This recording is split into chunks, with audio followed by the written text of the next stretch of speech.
securitization.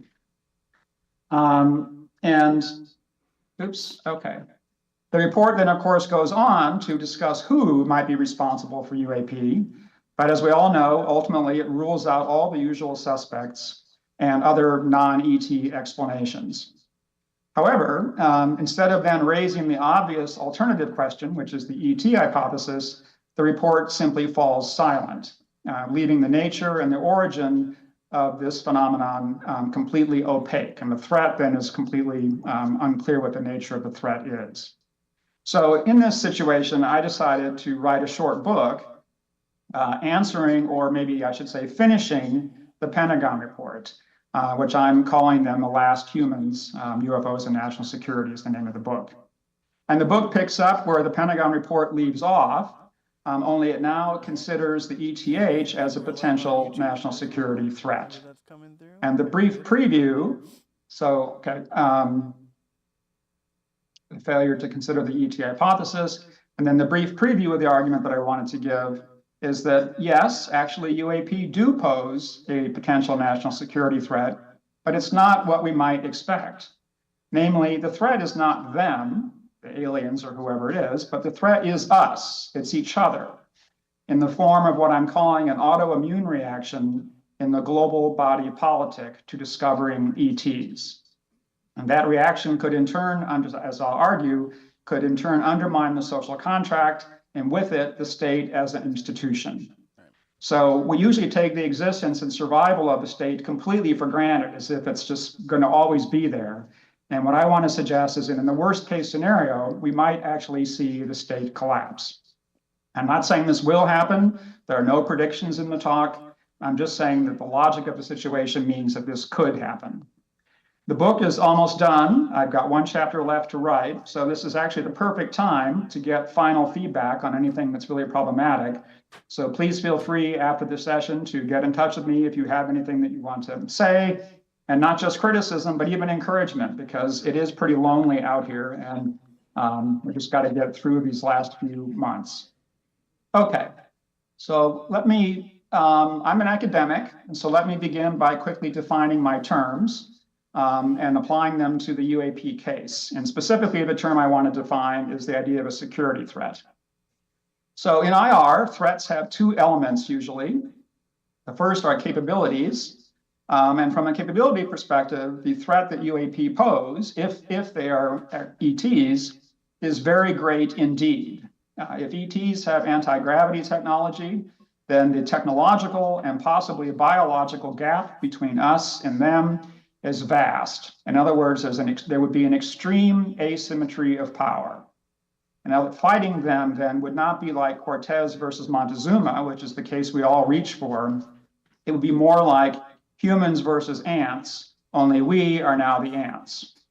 So we would be deeply vulnerable, in my view. There's the extreme asymmetry of power. We'd be deeply vulnerable and subject to an existential risk.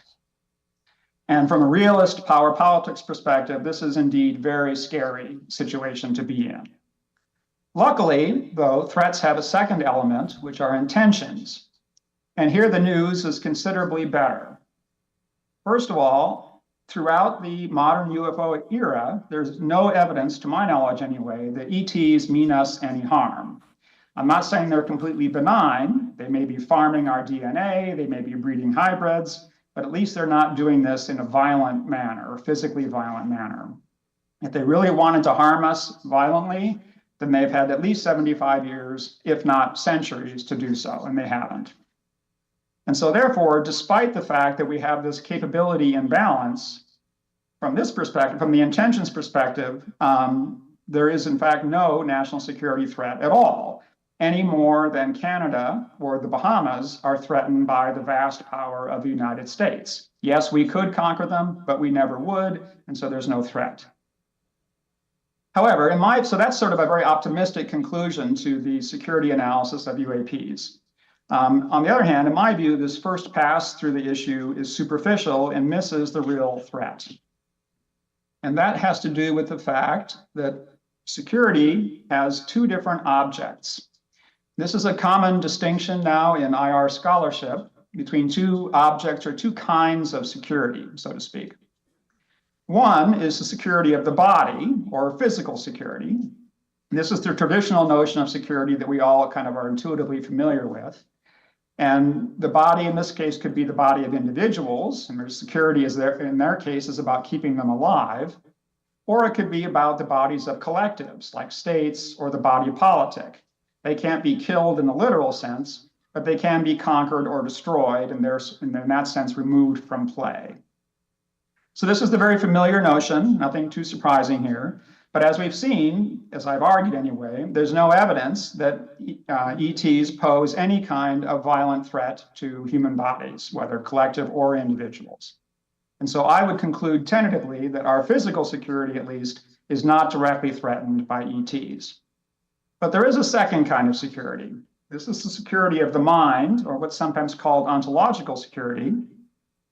And ontological security is all about our psychic attachment to what makes us who we are. At the level of individuals, that means attachment to our core identities, our sense of self, and our way of being in the world, hence the word ontological. At the collective level of the group, ontological security is about attachment to worldviews, to institutions, ideologies, and the boundaries of the group, and more generally, attachment to a way of life collectively. At both individual and collective levels, ontological security provides stability of meaning, without which it would be very hard to function at all. And importantly, and this is kind of what makes it interesting, ontological security can be threatened even if there is no physical threat at all, because the objects of ontological security are not themselves physical, they're actually mental, they're things in our minds. And my argument in the rest of the book is that discovering ETs locally would be an ontological security threat of the highest order, because it threatens our, what I'm calling Achilles heel, if you don't mind the mixing of metaphors. It threatens our Achilles heel.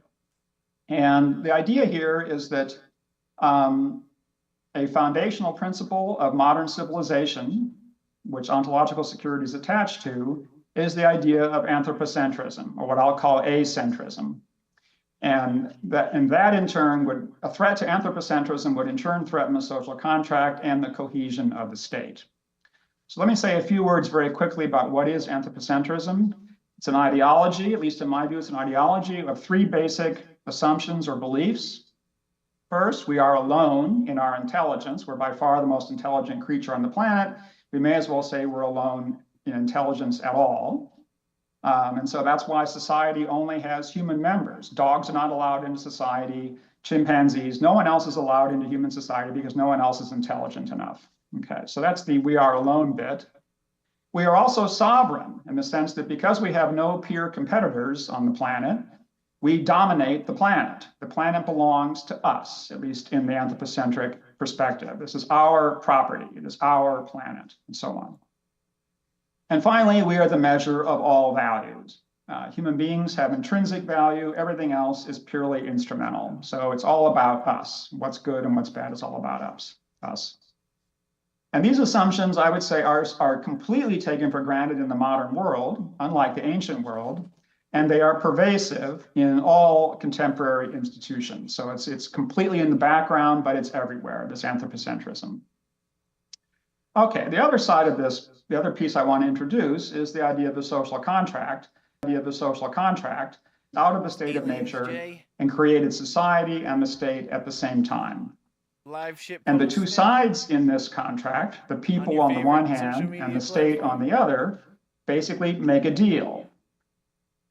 The deal is the people will obey the state's law, and the state in turn will protect the people. Now, of course, this is just in theory. The state is not always protecting people, but that's at least supposedly what it's supposed to be doing. And in particular, the state is protecting people from external threats like other states or transnational terrorists or ETs, conceivably, and also protecting us from internal threats like crime, domestic violence, vigilantes, basically threats from each other at a micro kind of level. And states that perform these functions of protection well get rewarded with intense patriotism from their subjects, intense attachment to the state from their subjects, and a great deal of cohesion as a group and as a state. Much more cohesion than more incompetent states would have. Okay, source of legitimacy and state cohesion. Sorry, not all my things on my notes here are corresponding to the slides. Okay, so that then brings me to UAP. What I want to do now is pull these different elements together into an argument about how UAP could be a national security threat if ETs were discovered piloting them, so to speak.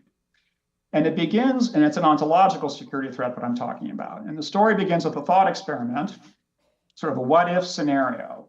I'm not making a prediction here. This is just a what if something plausible. I think it's plausible. What if it happened? There are many other scenarios that could happen, so this is just one, okay?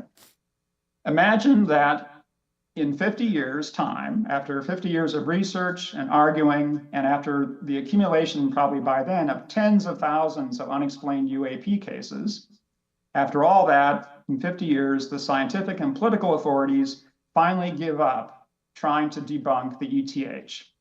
And instead, they make some kind of two-part announcement. It may not be a dramatic announcement, but two conclusions have to come forward. First of all, they announce that there is a rough scientific consensus that UAP must be of alien origin, even if there's no smoking gun proof. It's the only logical explanation for what we observe. And secondly, they announce that there's going to be full disclosure of whatever has not already been disclosed to back up this scientific consensus. So we'll all be able to judge for ourselves. And then there's a third element to the experiment, which comes from me. I'm introducing it.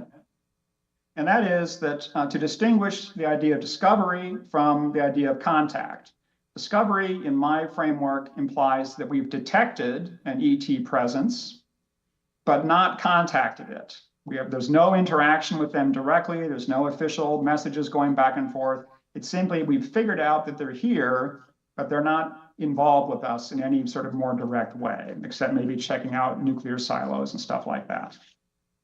And so my argument is really just about discovery. I'm putting the whole contact thing aside because it's way more complex and has way more contingencies. So I'm beginning with a simple case of discovery. And the question I pose is, what would be the impact of this announcement on society, on human society? And it seems to me that it would be, this question, of course, has been talked about to a great deal in the SETI literature, but I think discovery locally would have a far greater impact on human society than discovering it several light years away. This would be up close and personal as opposed to distant and abstract.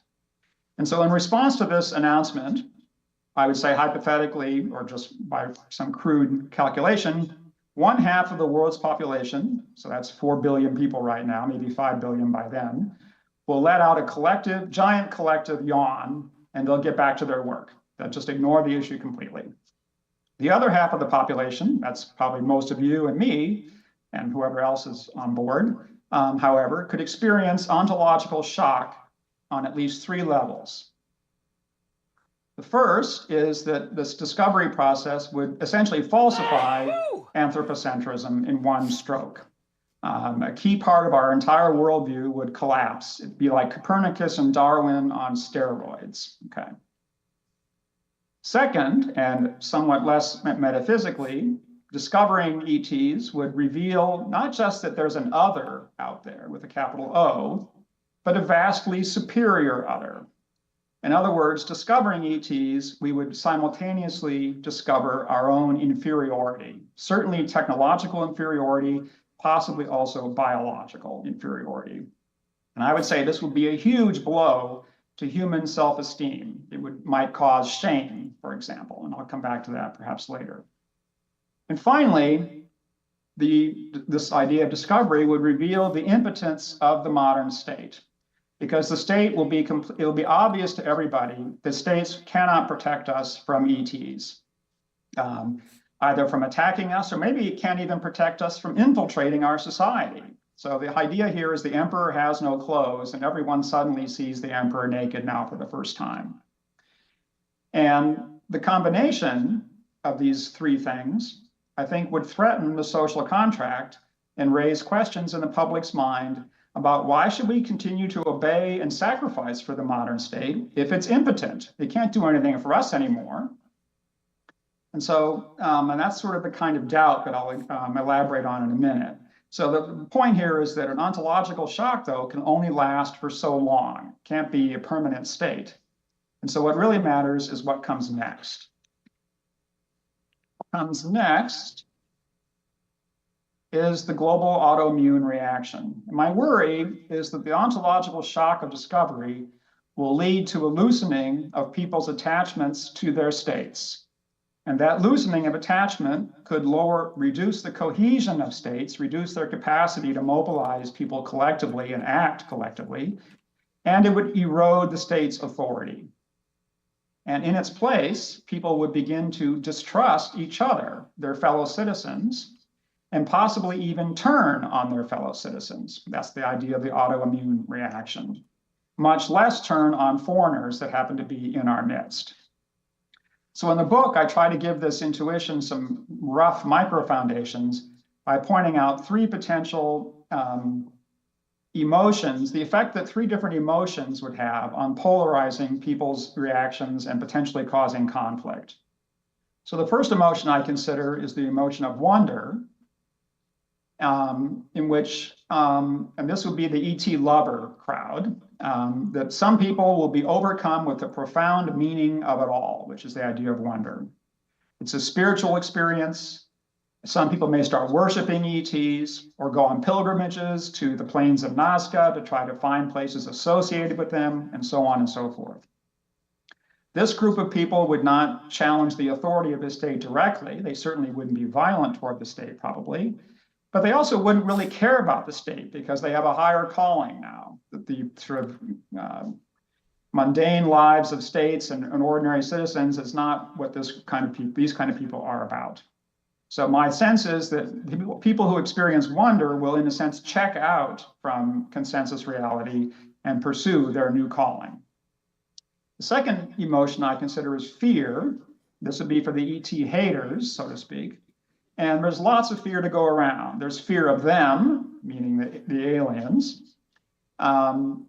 There's fear of each other, in the sense of people may start fearing that their neighbor is a reptilian in human skin. And given the kinds of conspiracy theories people believe, that's not too crazy to believe.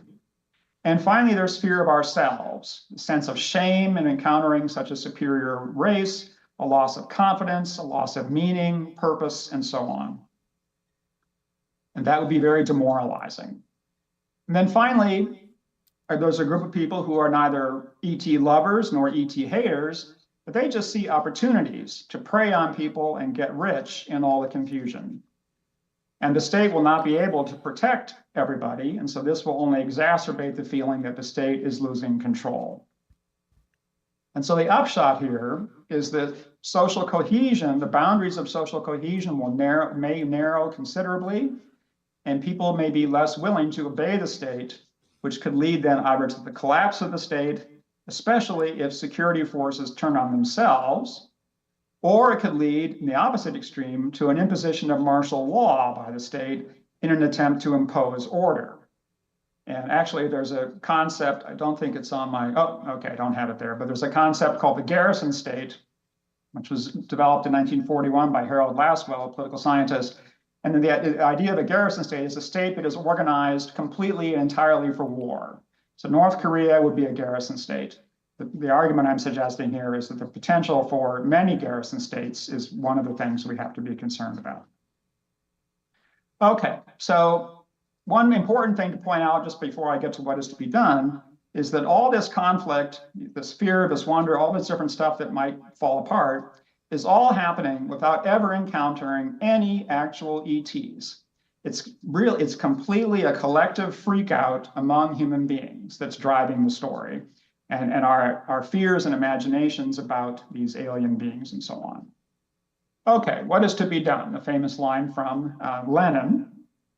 So the prophecy scenario that I've painted is pretty grim by design, and it may not be very likely. I have no idea how likely it is. But I think it's important to call attention to it because I don't think we can take for granted that states will survive the transition to a social world that has ETs in it, especially the nation state, much less anything smaller. So the goal here in my book really is not to sort of have a terrible prophecy and leave it there. The goal is to create a self-negating prophecy. Self-negating prophecy where the attention that we pay to the prophecy makes it less likely that it will ever happen because people will take countermeasures to prevent it from happening in the first place. So many things could be said here about what should be done. I'm just going to highlight 3 points because I don't have a whole lot of time. The first point is that discovery, I think, should be seen as producing a kind of dangerous knowledge. Even if ETs are completely benign, they could produce dangerous knowledge. And I mean dangerous knowledge here in the sense of the way that splitting the atom, learning how to split the atom, was dangerous knowledge. It can produce nuclear power, and it can also produce atomic bombs. And so likewise, discovering ETs would be dangerous knowledge, and that way it could go very well or it could go very badly. And in this case, in the ET case, the danger is really causing a global panic or an autoimmune reaction. Okay. And an important implication of this idea of dangerous knowledge is that it means that UAP science, both civilian and military, is not just a physical science like astronomy. It's not just science. It's actually also a political science. The UAP science is a directly political science, because if we find out, if it discovers what we all hope we discover, which is that we discover ETs, that fact, that discovery will completely transform human society and reality, including human politics, and especially if the discovery eventually leads to contact. So a slogan here that I would leave on this part of the talk is that the UFO problem before the Pentagon report and now the UAP problem is a political problem before is it a scientific problem, and the two things come together. And this leads to what I'm calling so that's UAP science as a political science, and this leads to what I'm calling the wisdom, I hate to say that, but it's the wisdom of the UFO taboo, and namely that there is an argument that it's better to tell what Plato called a noble lie, namely that UFOs don't exist. It's better to tell that lie than to tell the truth that ETs are here if the people of the world are not psychologically and ontologically prepared. So I'm not saying we should go back to the taboo, even if that was possible, but if we don't go back to the taboo and can't, then we need a new solution to what it is, to the problem that the taboo solved. It sort of deals with this in a way that prevents people from freaking out too much. So that's one thing that should be done, I would say, is recognize that's Plato's noble lie. Okay. The second issue is the issue of disclosure. And this is really an issue of democracy versus secrecy. And sort of following on all the stuff that I've already said, if knowing UAP could be dangerous, then that seems like an argument that if we're going to have disclosure, it should be of the slow variety, drip, drip, drip kind, not the tear off the Band-Aid kind. And that's widely accepted, I think, in the community, but I think this argument reinforces that knowing UAP could be dangerous. Putting the point a different way, that seems like an argument. Some secrecy about UAP is probably justified. And I hate to say that because I've been in this business now, the UFO business, for 25 years. And during almost the entire time, I've been an advocate of full disclosure almost immediately. And I'm still an advocate of full disclosure eventually. But writing this book has made me more cautious about the speed with which disclosure and the process by which it actually happens. So that's disappointing. But on the other hand, the problem is that secrecy is anti-democratic. And people, I would argue, have a right to know. So if this is shut down too much, if we don't allow the process to go forward, that's the road to fascism, the garrison state, and so on. Okay, so slow disclosure, democracy versus secrecy. A question I want to pose here, I'm just looking at my timing. I've got 5 minutes, and I think I'll be fine. Okay. Where was I here on my notes? Oh, yes. Can we take it for granted? I think we usually take it for granted that the people, if given the choice, would want to know what UFOs are, that UAPs are ETs, if that's actually what they are. And I'm not so sure that assumption is true. If you told people that knowing ETs means that our entire world would change in unpredictable ways, and there might be violence, and some people might commit suicide, and there'd be all kinds of disruption, a lot of people might say, upon second thought, ignorance is bliss. So I think this whole issue of just how popular our position is, so to speak, in this room, that we need to push this issue forward, I think some polling of public opinion is probably called for, although I'm not sure how realistic that could be. But I do think there's a question about would people choose to know if they had a choice? And finally, the third thing, and I'll be very quick on this one, is the internationalization of UAP policy. Now, the main argument of the book, of course, is that discovering ETs could lead to the collapse of the state from within, an implosion of the state. But even so, one could expect that throughout that process, states will also be trying to work together to deal with the crisis that they face. And indeed, it has often been assumed, routinely actually, that if ETs ever show up, that human states will immediately join together and form a world state in order to confront the new beings either as enemies or as friends. And there are lots of incentives to do that. There are incentives to sort of cooperate in the UAP domain, economies of scale, technological sharing, and also controlling wayward actors. What if some state decides to get the brilliant idea, we're going to shoot some UAP down? So that's probably not a very good idea, even if it was possible, but this kind of international or world state might be able to prevent that. However, the problem is there are also, especially for great powers and maybe middle powers, there are powerful incentives to also go it alone on UAP policy in the hopes of being the first state to reverse engineer UAP capabilities.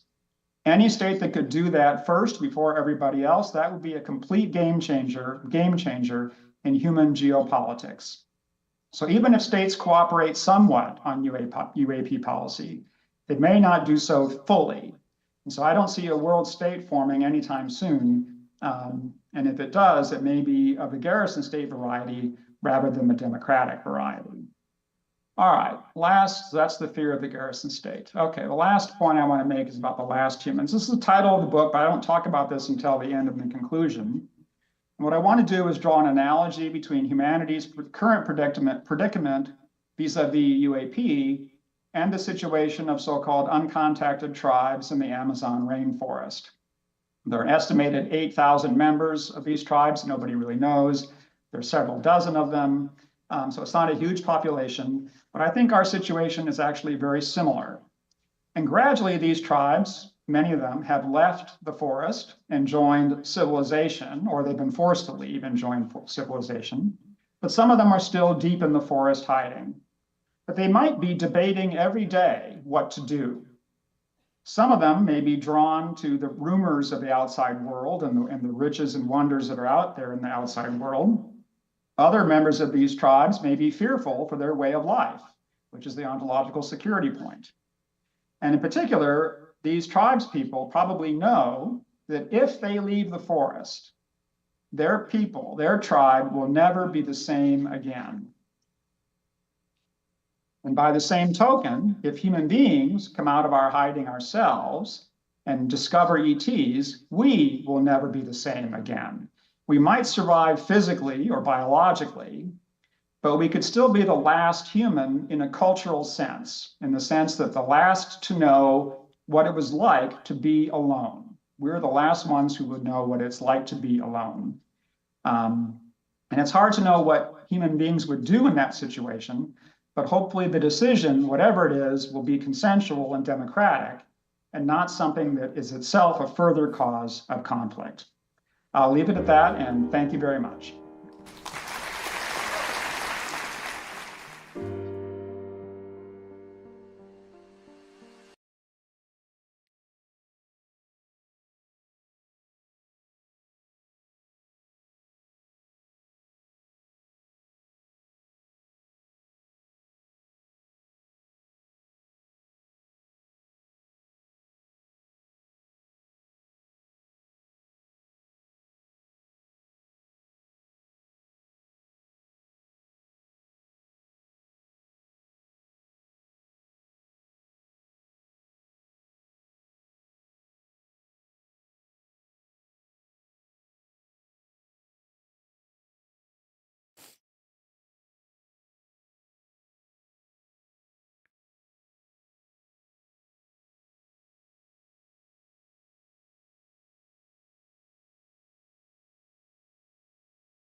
Definitely gotta get the air horn button going. Just hit that button.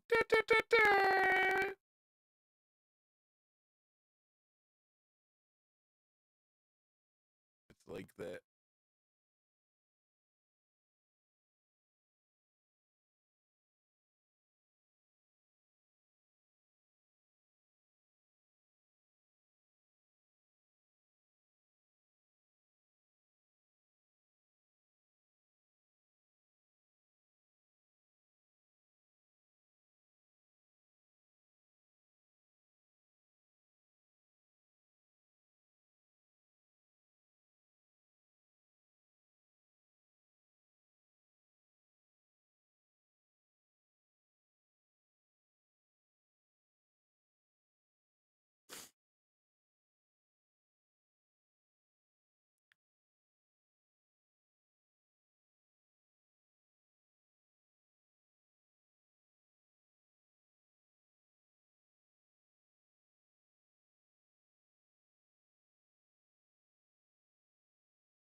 Oh yeah, got them cat and goat emojis.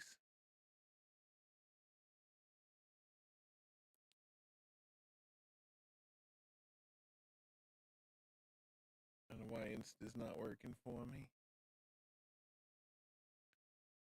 That's how they get you.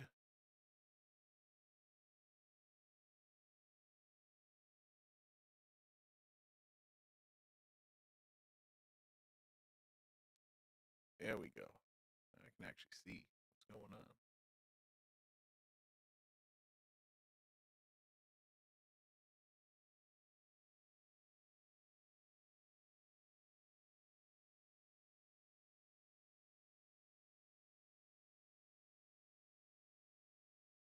Birds aren't real.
featuring Strictly Rockin'.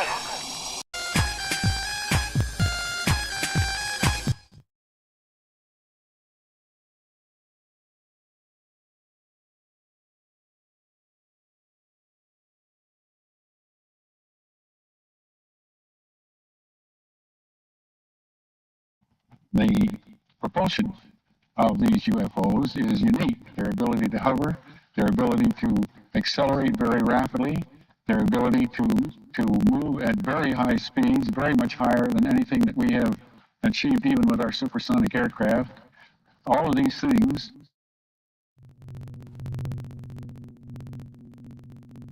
Several testimonies over the decades outside of Eschler, Miller, and McDonald's four anonymous engineers have labeled Northrop Grumman directly as participating in UFO crash retrieval, reverse engineering, and material exploitation. Many will recall the testimony of Edgar Fouché and the TR-3B reverse engineered triangular craft. Many write off Fouché due to the absence of hard physical proof of his claims. However, I do highly recommend viewing my piece on triangle ARVs in general, as a tremendous amount of research resulted from Fouché's disclosures. The 250-foot prototype and 600-foot operational TR-3B models, according to Fouché, saw test flights over Edwards Air Force Base, conducted by the AFFTC Air Force Test Center, which oddly enough operates under the 412th Test Group, which we discussed above. Strange, as near Edwards, where these test flights allegedly occurred, Northrop has nearby installations, both near Palmdale USAF Plant 42, as well as a mysterious underground location where anomalous craft have been reported over the decades. Fouché also outright named the contractors responsible for the construction of TR-3B. FFRD Sandia and Livermore Labs reverse engineered the propulsion device, but the primary contractors of the project were listed as Lockheed, Boeing, Teledyne Ryan, and Northrop. I would now like to shift to a fascinating few details from the whistleblower testimony of Colonel Steve Wilson. Wilson's testimony was made public around 1997, shortly before his death, through researcher Dr. Richard Boylan. Boylan has historically published some claims I approach with skepticism, so I tried multiple times to connect with him regarding Wilson, but have heard nothing. Colonel Steve Wilson does deserve his own video, as this enigmatic figure is well worth investigating. And disclaimer, we cannot 100% prove Wilson's 40-year military background, as numerous articles exist on the web detailing his DD-214 in education, training, and medals. However, we do not have any scans or copies of Wilson's official records or images of him in service.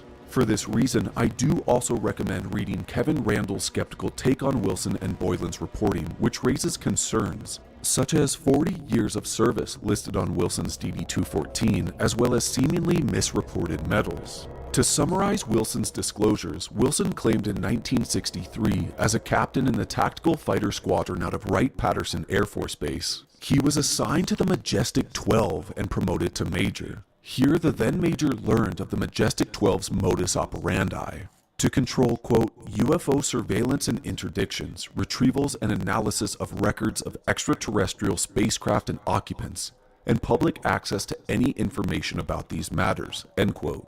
As part of his duties, Wilson would be assigned to the 1st Special Forces Air Command and would undergo special training with Delta Force and the then Black Berets. For 9 years, Colonel Wilson claimed to visit nearly every Air Force base in the world and make contact with key people for the Majestic 12 unit. Wilson states whilst a lieutenant colonel in 1972, he was reassigned from 1st Special Forces Air Command at Vandenberg Air Force Base in California to Area S4 near Papoose Lake, south of Area 51, by men with CIA credentials. I am skipping a tremendous amount of detail here as this is not our subject for today, but Wilson would travel 30 stories underground in the facility where he witnessed 8 different kinds of non-human craft, as well as an extremely tall woman that appeared to be extraterrestrial. According to Wilson, S4 operated to test anti-gravity reverse-engineered vehicles. The first successful flight had allegedly occurred on July 18, 1971, a year before his station, which saw Admiral Bobby Ray Inman present for the test. Interesting connection to Eschler, Inman, and Shapiro, as we stated above. After some time at S4, Wilson would claim to head Project Pounce, an elite Air Force NRO Special Forces unit which retrieved downed UFOs. Oddly enough, Project Pounce can be observed in the disputed Majestic 12 Project Aquarius document and, oddly enough, the 1953 Robertson Panel report. Remember, the Robertson Panel served as a debunking panel to reduce public concern regarding UFOs. So Wilson has a big, unprovable testimony. What does any of this have to do with Northrop Grumman? In his disclosures to Dr. Boylan, Wilson additionally named U.S. aerospace vehicles that had been created utilizing reverse-engineered, non-human technology. Many of these vehicles would feature anti-gravity systems, and after all of the research we've done on this channel and the words of Jake Barber, maybe this isn't so far-fetched. The implications of what you're saying also are that potentially there is some kind of capacity to draw incredible amounts of energy from I've seen it. the quantum vacuum. I've seen it. You've seen it. I've seen it. There's also obviously the capacity to use propulsion systems that are far beyond what we're describing. Yeah, that seems to be the case as well. Anti-gravity. Anti-gravity. They know about it. Anti-gravity, zero-point energy. Those secrets are being suppressed from our knowledge. Wilson would state U.S. clandestine military operations began flying the TR-3B reverse-engineered triangle, but also discussed an anti-gravity disc that glowed intense orange golden during flight. Wilson claimed this craft was made by Northrop Aerospace at their secret facility northeast of Lancaster, California. This location is quite interesting, as it matches the underground Northrop range we discussed earlier in this investigation. Wilson would even state the Northrop, Lockheed, and McDonnell Douglas RCS facilities were connected alongside Area 51 and other sensitive locations via underground train systems. Wilson claimed these tunnels were excavated by nuclear subterranes, which is actually very interesting. Nuclear subterranes are massive tunneling machines that work by melting rock with heat supplied via a compact nuclear reactor. Numerous patents for such machines were designed by Los Alamos National Laboratories in the 1970s, and don't worry, we will fully dive into this in the dumb video. Boylan had reportedly witnessed this craft in test flight over Area 51 and the Northrop complex near Edwards, dubbing it Northrop's Great Pumpkin Disk. These two sighting locations are another fascinating connection to ED and the joint reverse engineering effort between Edwards contractors and Area 51. Wilson made additional mentions to a reverse engineered craft designated the XH-75D or the XH Shark. This craft is allegedly an anti-gravity helicopter designed by Teledyne Ryan's San Diego division. Wilson claimed these craft were assigned to Delta Force / the NRO for UFO crash retrievals. This mention of NRO and Delta is indeed intriguing. Delta Force, part of the Joint Special Operations Command, JSOC, has been accused of participating in foreign UFO crash retrievals under the CIA Office of Global Access, as has indeed the NRO. In fact, the NRO was one of two intelligence agencies, the other being the National Geospatial Intelligence Agency we discussed above with C4ISR. David Grush worked on as liaison to the UAP Task Force, where he discovered the existence of UAP legacy programs. The NRO was also one of three intelligence agencies alongside the CIA and NSA mentioned by Edgar Fouché as managing the TR-3B reverse-engineered triangle. Very little has been discussed on this craft, the XH-75D, original drawing by Wilson on screen now, and almost no actionable investigation can arise from Wilson's incredibly brief testimony on this craft. The colonel never discussed the intended application or function of the onboard anti-gravity system. What I do find interesting is a 2019 design concept created by one of Lockheed Martin's subsidiaries, the Sikorsky Raider X. Dual rotor helicopters are not rare. They are often implemented on helicopters designed for heavy lift. One would have to ask why the XH-75D would need dual rotors with an anti-gravity system. But the Raider X, canceled in 24, sought to create a quote, agile, survivable compound coaxial helicopter that will equip future aviators to address evolving peer and near-peer threats in the most difficult environments, end quote. No further linkages beyond design exist between these platforms. However, I do find it interesting the XH-75D, drawn by Wilson in '97, looks almost identical to the concept craft proposed by Lockheed in 2019. So, is the anti-gravity disc and helicopter proposed by Wilson real? Well, this is unfortunately a dead end of investigation. As I said, Wilson's testimony must be considered little more than third-party research. Because while it is fascinating and ties intimately to some claims made regarding UAP legacy recovery programs throughout history, there is little evidence or actionable data to pursue. I would, however, like to leave discussion of Wilson with a chart he made regarding the structure of UAP legacy programs. Please note, the rendition I am showing now is a recreation of Wilson's 97 chart published in 2001. Numerous spelling errors can be observed here, such as in Lockhead.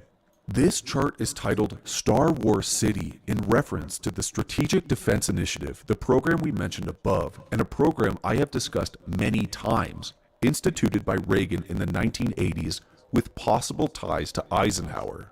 To state again, the SDI program instituted to protect the United States from ballistic nuclear attacks has been referenced by numerous witnesses who have stated the program had a backdoor functionality to act offensively against UAP and back-channeled funds to fund UFO legacy programs. From the chart, Star Wars City, located under the Cheyenne Mountain Complex in Colorado Springs, Colorado, oversees the U.S. Space Counterintelligence Headquarters within the SDI as the nexus of UAP legacy programs. Within this chart, there are numerous institutions one might expect to be associated with UAP retrieval and exploitation programs: the NRO, National Security Council, National Security Agency, CIA, NORAD, and Majestic 12.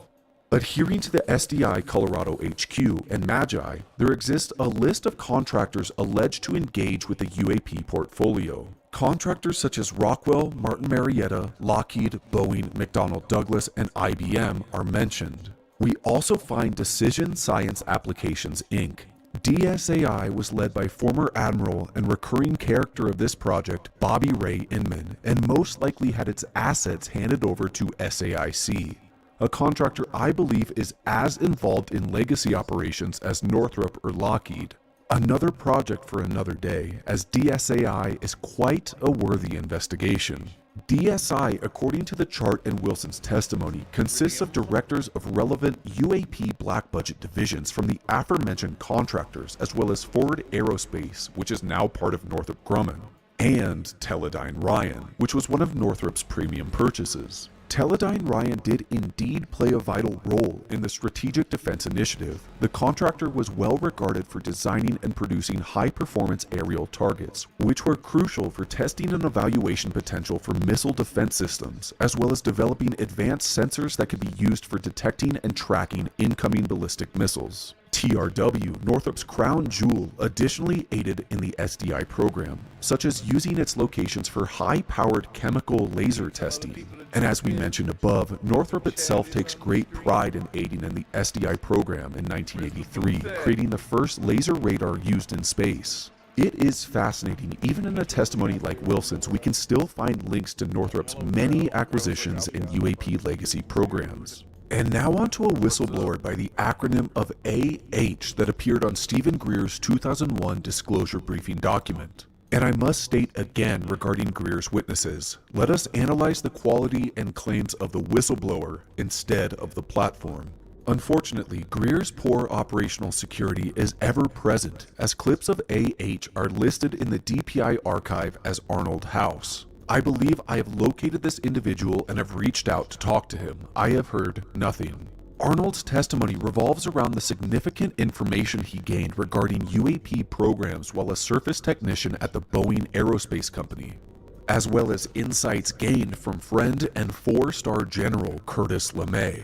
As we dive in, it is crucial to maintain awareness House's disclosures are indeed secondhand. As far as his testimony, House never participated directly in program operations. His information was handed to him from friends at NSA, CIA, NASA, JPL, Office of Naval Intelligence, Area 51, USAF, Northrop, Boeing, and various generals. This information was so complete, according to Greer, House briefed Bill Clinton in 1990. I have no evidence to confirm this briefing. The only possible link I can find is a letter to Clinton from Greer marked 9 July 2000, where Greer requested the sitting president to disclose UFO-related USAPs at the suggestion of their mutual friend. I do find House very worthy of discussion, as we can find correspondences with him and Greer as recently as 2018 and as old as December 2000.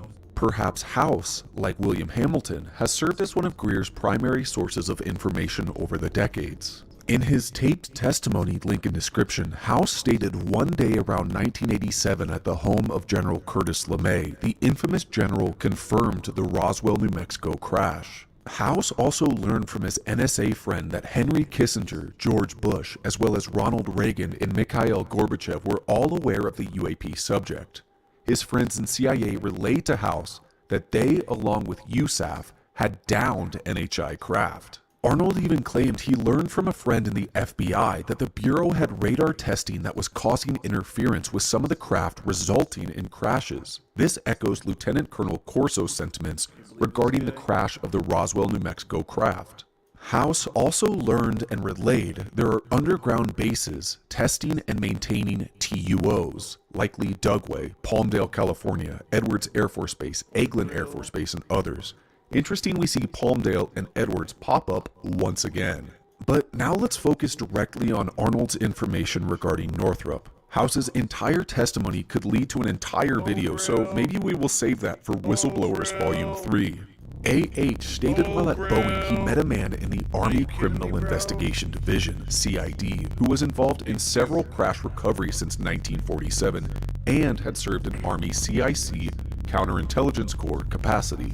The gentleman handpicked one of House's friends at the Boeing Aircraft Company to become part of a UFO crash recovery team in northern New Mexico starting in 1980. This friend of AH would somehow relay information regarding his time in Legacy program operations from 1980 to 1997, 17 years. The time of these disclosures is not given, however, as investigators we must assume that his friend informed Arnold after leaving program operations in 97.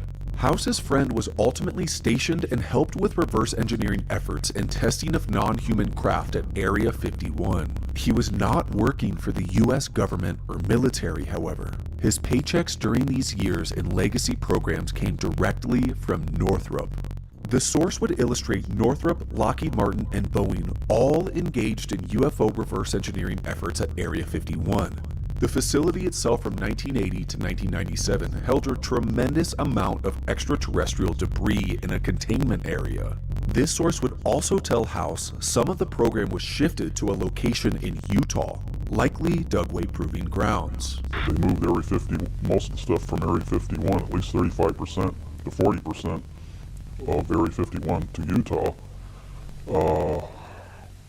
Just basically those companies, and of course Lockheed and Northrop. This is very interesting, as USAF Master Sergeant Edgar Fouché said the exact same thing. Some Area 51 legacy programs were relocated to Dugway in the early 1990s. I myself have talked about Dugway previously and plan to revisit with a contractor witness who claimed to stumble upon a floating saucer craft within a classified testing area on base. Here is where House's testimony regarding Area 51 and Northrop gets really interesting. This same friend told Arnold the A51 program to test NHI vehicles and exploit technological materials was called Project Red Light. There's a base near Lancaster and Palmdale area, and this is very funny, it's near Northrop. There's an underground area out there too that he was aware of.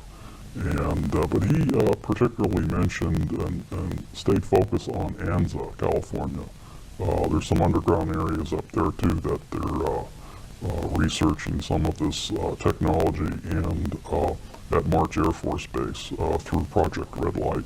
This should immediately become familiar to many of my viewers, as I have referenced this Project Red Light on numerous occasions. I have traced first mention of this project to the files of the late legendary researcher Leonard Stringfield, author of Crash Retrieval Status Reports 1 through 7, and relayed by excellent researcher Michael Schratt. In a letter dated April 5th, 1980, one Mr. D.L. Dobbs discussed one M.H., a witness identity Schratt chose not to disclose. M.H. allegedly performed radio maintenance at the Atomic Proving Grounds in Nevada during 1961 to 1963, along with top-secret radio work for USAF. According to MH, he participated in a top secret operation at Area 51 titled Project Red Light. Test flights were conducted under this project on a recovered UFO shipped from none other than Edwards Air Force Base.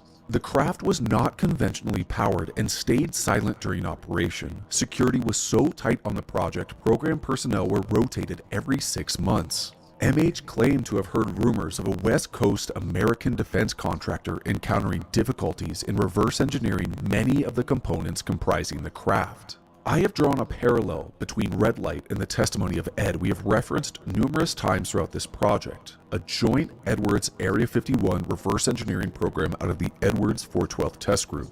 Well, Master Sergeant Edgar Fouché additionally mentioned Project Red Light.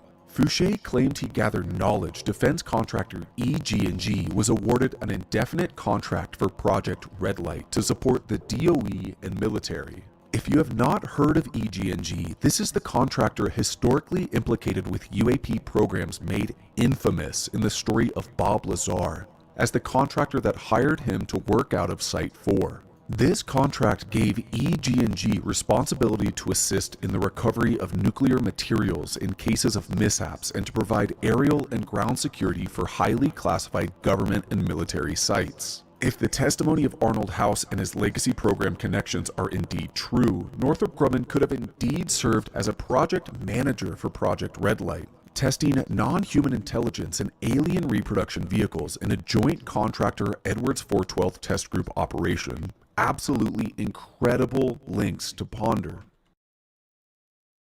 Hey guys, it's Gerb, and thank you so much for joining me and sitting through this entire investigation into Northrop Grumman and their involvement in legacy program operations. By this point, I think the video will be about an hour long, so I really appreciate you joining me through this journey. As you probably noticed, and if you've seen my other work on Battelle and Lockheed, you know we have a lot less tangible paper trails to work with here with Northrop. We have no Project Stork, we have no direct mention of Lockheed, and so forth. But almost in a way, I find that a little more intriguing for my research. You know, with Northrop, we devoted so much time to look specifically at Northrop Grumman's acquisitions.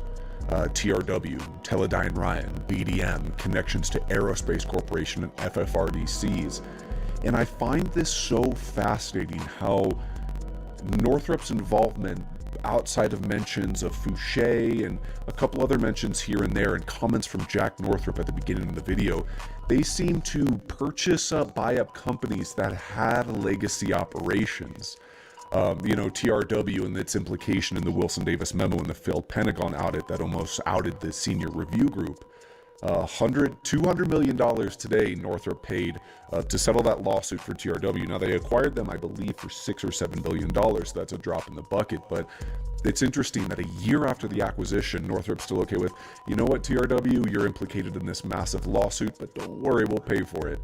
So I find that sort of research absolutely scintillating instead of just direct confirmations and direct ties like we had with Lockheed and Battelle. I also find all of the whistleblower testimony of Northrop to be incredibly fascinating. You know, I wouldn't be surprised to see full projects on Steve Wilson and Arnold House soon. Like I mentioned, I've tried to connect with House because I do believe with a high degree of certainty I have found that individual.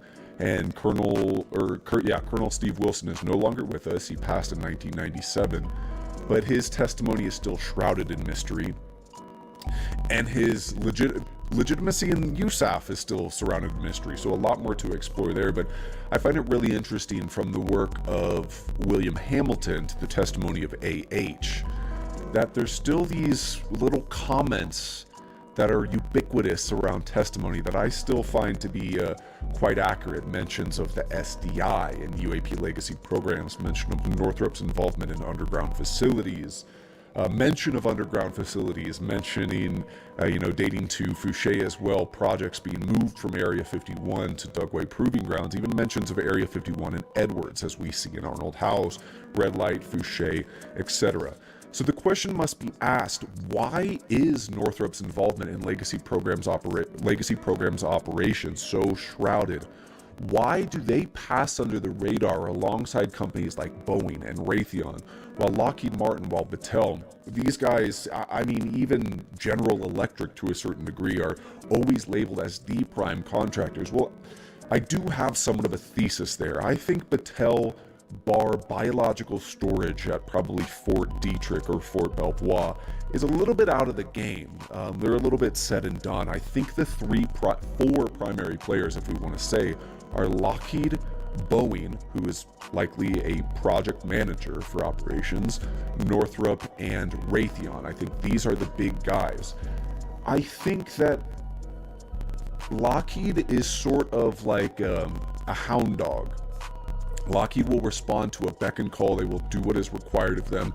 They are the loudest in the room, etc. I think Lockheed they will take advantage of a situation, and they are opportunists. The reason I say this is the 2008 material transfer to OSAP that was blocked by Glenn Gaffney in the CIA Directorate of Science and Technology. Lockheed itself offered to divest itself of materials. Now, was this to get in the good graces of the CIA, the OGA, the DS&T, the NRO? Probably. Did Lockheed give up materials they could reverse engineer? Did Lockheed give away materials that they think that any other corporation or agency could reverse engineer and garner insights from? Probably not. This was probably materials they thought, well, if we can't figure it out, no one else can, so we might as well, get in good favor with some people and get rid of these materials, which is likely from the 1953 Kingman, Arizona crash, but that's a whole nother conversation. Northrop, their work seems to be shrouded in much more secrecy. They are not offering to divest themselves of material. They are often staying in the shadows. They are often taglined in testimonies like Foucher's as the person in the shadows. So that begs the question, what work are they doing? Well, I believe it's material exploitation, reverse engineering, and testing of ARV, and likely project managerial responsibilities for the red light project, if that is still ongoing or if that has shifted since Ed's time around Nellis and Edwards, and ending in about 2006 to 2008. So if that project is still ongoing, I think that Lockheed operates similar to, and I forgot one on the Mount Rushmore of legacy operations, SAIC. I think Northrop alongside Lockheed, alongside SAIC, Boeing, and perhaps Raytheon, they operate across all segments of U.S. military. I've commented numerous times that the Army, the Air Force, and the Navy, their programs are extremely compartmentalized that interact in programs across compartments, and possibly the UARCs and FFRDCs that do as well. There might be some small contractors that help out with Air Force responsibilities here and then. One such company might be Alien Science and Technologies, helping Ed and the Project Red Light, if you want to call it that, out of Edwards. But the project managers, the companies that seem to do quite a bit and engage in all facets of legacy program operations, operate across all of these boards. So is Northrop still ongoing in research? I would probably say yes, and Northrop is up to their eyeballs, just like SAIC, just like Lockheed, and just like Boeing. But these are my personal opinions. I think that even though much of the research we have studied today is still whistleblower testimony and a bit nebulous at some points, like Steve Wilson, I still think there are numerous fascinating ties. I mean, again, I want to harken back to Northrop's many acquisitions, and even date that back to Sperry Rand when it went defunct, its departments going to Northrop Grumman and Lockheed and others, and connections to the Corso testimony, all of these neat little threads that kind of tie Northrop and its purchasing streak interwoven into stories of legacy program operations. It's very fascinating. In a sense, this project was almost a little bit more conclusive to me than even Lockheed or Battelle. I would like to know what everybody else here thinks. Perhaps Northrop's silence is a sign of danger. We don't know. All we can do is continue to investigate. And if you have any other insights into Northrop or testimony, I would love to hear from you and to tell me what you think in the comments. With that, guys, we will move on because I think I've been ranting now for about 8 minutes. Please remember to like and subscribe. Always look forward to the next project. we'll get back in live soon, because I would like to talk a little bit about concurring events, with the whistleblower testimony of Jake Barber, Dr. John Blitch, Don Paul Bales, and so forth, and Fred Baker. But I don't want to make that my channel. I'm not a news of the day type of guy, as you all know.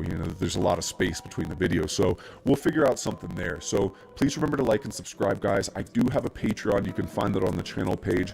I don't gatekeep content. All of my research, as everybody knows, is open source, so only support what you think the channel is worth. You're not getting much extra there. It's just go help me out make these investigations, purchasing better camera equipment, because as everybody can see, this camera isn't great. And maybe funding my trips to go speak to witnesses, which I do plan to do quite soon. So thank you so much again for joining me, and I will catch everybody on the next show later, everybody. Thanks.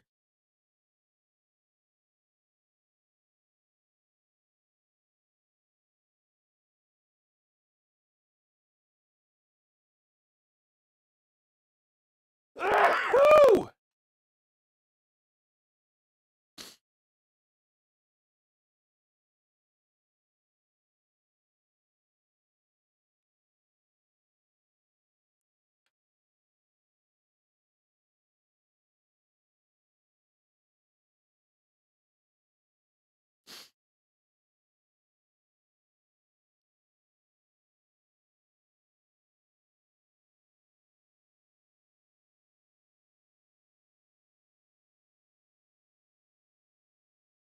Oh yeah.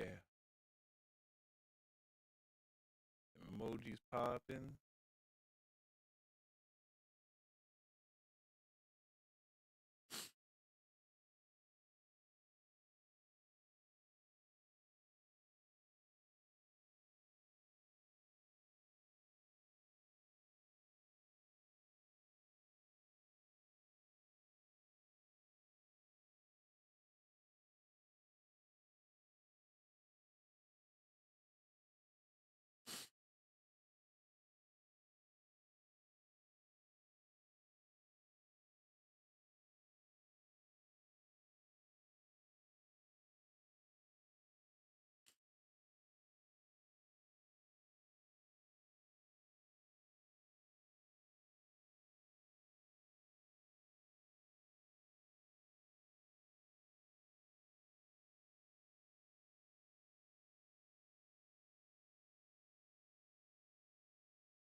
The doggo.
Did anyone feel the earth? I was sleeping, but I guess it was an earthquake.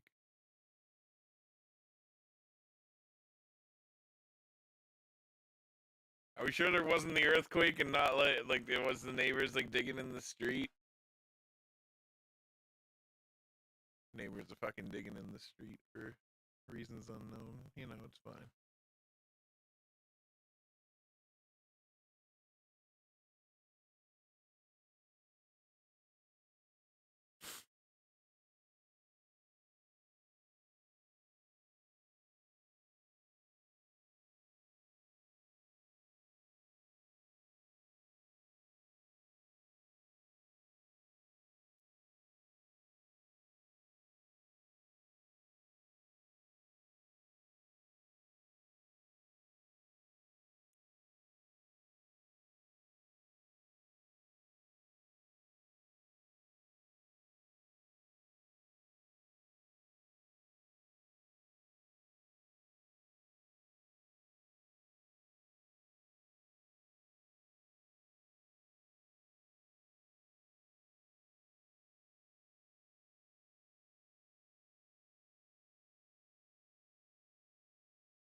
emerging once again. We have like a field in the back of our house and we can see them up there. Mandy Malisic, like others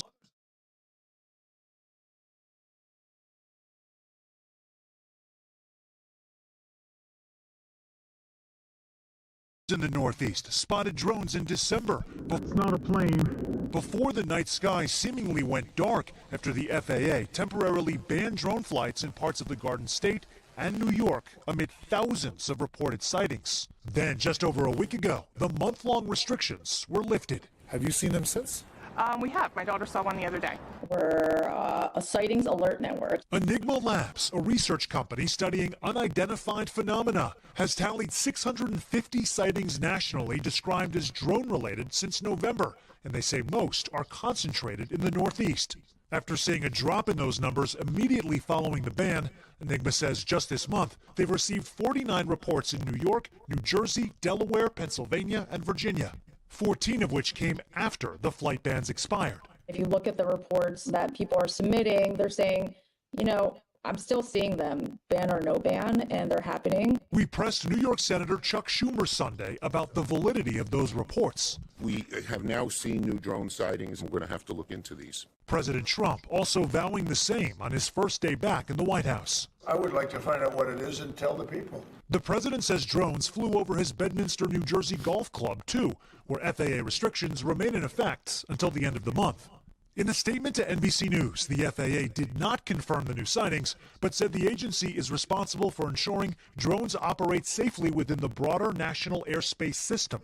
Even though the Biden White House dismissed any national security risk, residents say they haven't gotten much of an explanation. Do you feel like you've had any sort of clarity? No, and it's pretty frustrating and upsetting not to know, you know. I mean, that's the sentiment that's been expressed by so many from the beginning, Sam. Just no explanation. Any indication at this point, Sam, what's behind the sightings this time around? Yeah, not really. So authorities, you'll recall initially, Craig, you're probably either looking at aircraft or illegal drones. The FBI referred us back to a statement they initially made with the FAA and DHS that of about 5,000 sightings, maybe 100 of them were actually worthy of investigation. As for Enigma, they say that no. These numbers right now are probably underreported because people have no idea what they're looking at the sky, and some of those sightings are coming without a designation, so the number could actually be much higher than what we're telling you.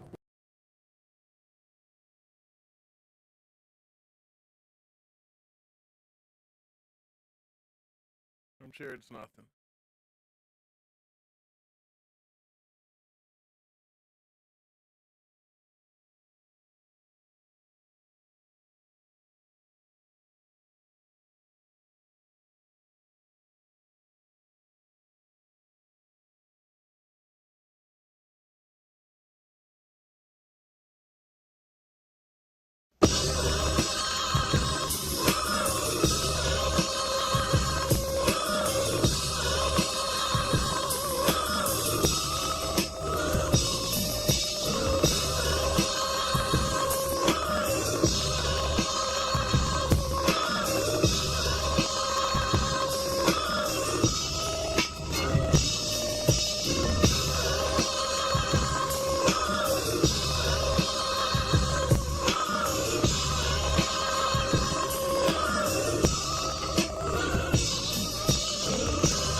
I help write programs that help us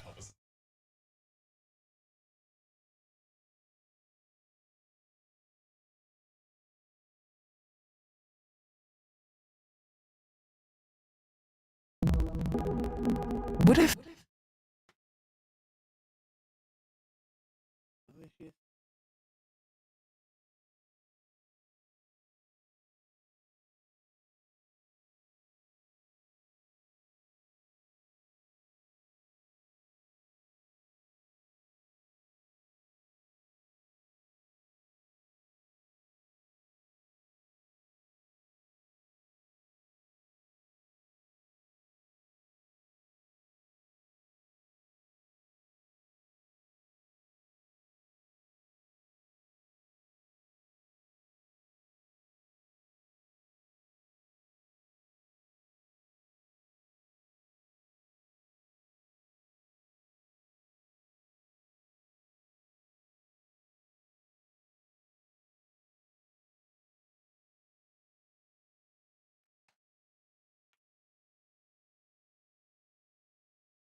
Why does this video keep coming up all the time? It's ridiculous. Can't look away. It is, and yet it must feel so satisfying. Oh my god.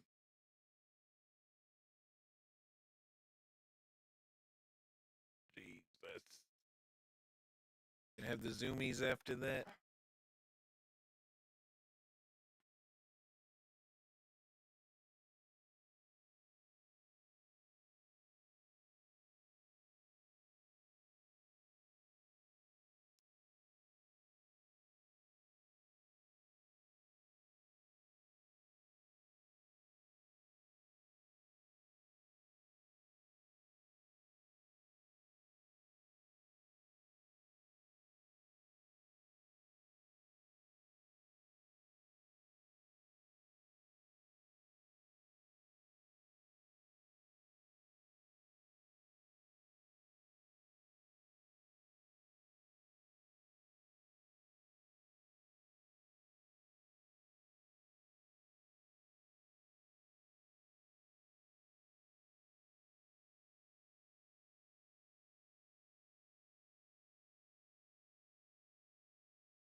With strategic insights, technological knowledge, and ongoing support, KPMG helped a major bank surpass the digital expectations of customers today and tomorrow.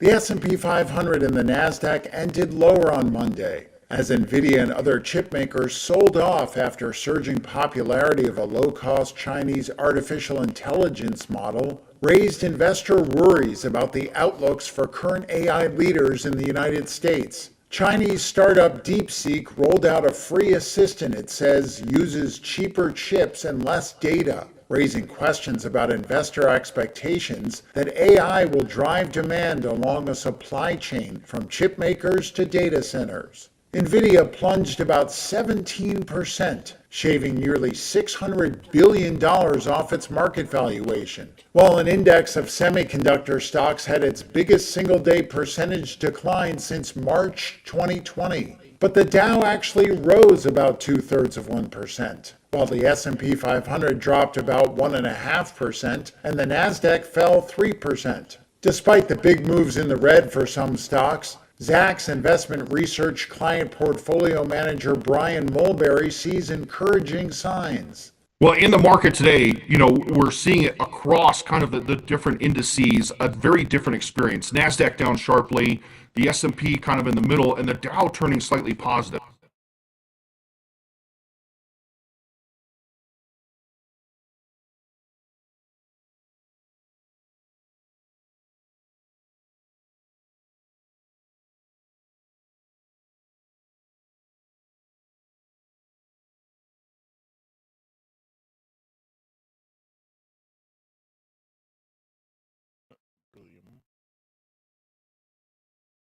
Ow, you fucking kidding me, dude?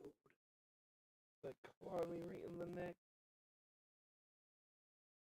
Yeah, calm your titties, bro. He has no chill.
Hey, the ultimate catch, bro. That's Am I awesome. dreaming? Catch it. It's guaranteed. It's shiny. Catch it first, and then otherwise it could turn into a nightmare. Oh my god, I cannot wait to see this. Oh my god, you running out of battery in your phone, buddy? Oh Check your phone nah. battery. He's so hype. Oh my god. Someone record this. Matt, I got it. Let's see. What's the pull? Oh god. Holy Oh god. shit, boy. Oh god. Holy shit, a Oh shiny my God. Shadow Hundo. Oh my god. How you feel? Oh my god. How do Well, you you can feel, tell man? how he feels. Best day of my life. Fuck yes, my guy. Oh my god.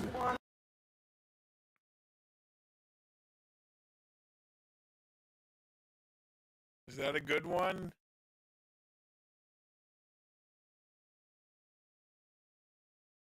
Would you fall on the floor if you got it?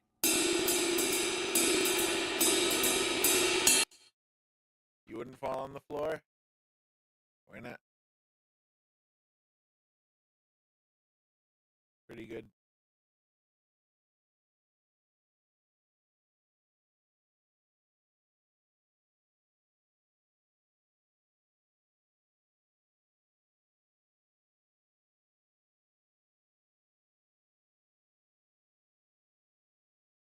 Got the fucking Pikachu emoji.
Shit, where's the booth at?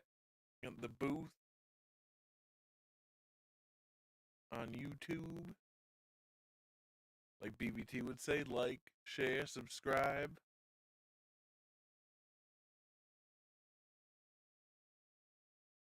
You know.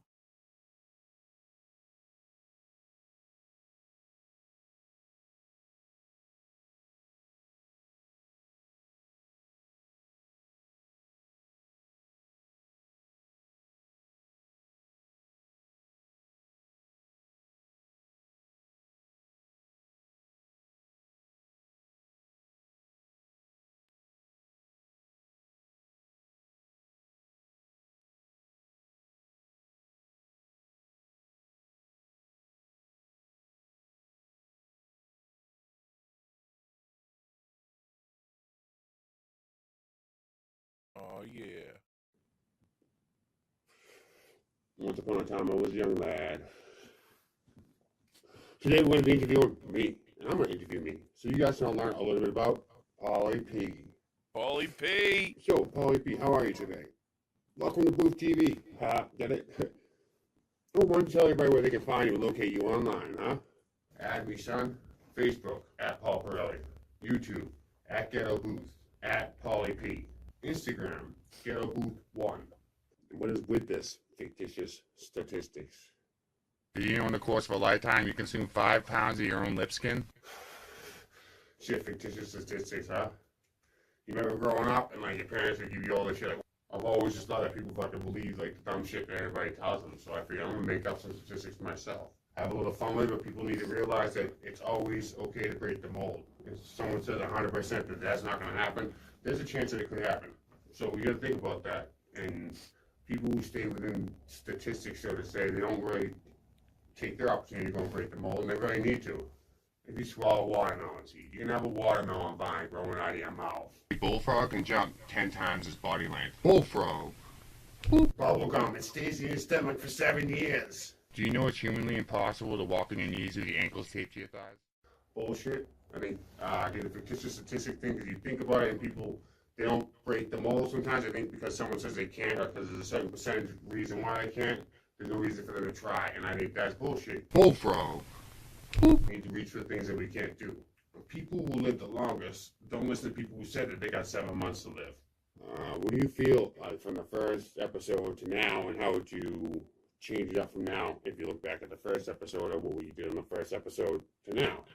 Season 1 was more challenging to me. Season 3, I do more research on the subjects that we're going to be coming up with, so if I get caught behind those, because me and BBT going back and forth on different things is very interesting. People seem to like it and chime in, but we got more girls on our show to make sure things stay interesting, and I really don't want to bring more girls into this shit, you know? It's tough. And we'll figure it out. We didn't talk about that ganja, son. If you want to talk about ganja with Paulie P, it's a very, very, very long conversation. I'll teach you things, and you'll teach me things. Visit his YouTube at Paulie P. Or his Facebook, Instagram, ask him questions, interact. Everybody knows what's up. Let's grow some buzz. How'd you and BBT start doing podcasting? When working with Brian's, you get another perspective on things that I wouldn't think about. You know what I'm saying? So it's good kind of educating. I think he learns a lot from me too at the same time. So we're gonna work together very well. Me and Brian have been friends for a good time, and he'll say how he sees it, and I'll say it how I see it. And we get along, we know how to talk to each other, so that's one of the reasons to do the podcast, I'd say. Why do you think people would want to watch your podcast, huh? How can we just, like, revisit some of the stuff that we've done in the past, and, like, we'll just do a podcast based around our shit. And both of us do a lot of extra weird little things. Like, I like to learn about everything I can. I can't really do a lot, and I don't, but I do a lot, like a little bit at a time, friend.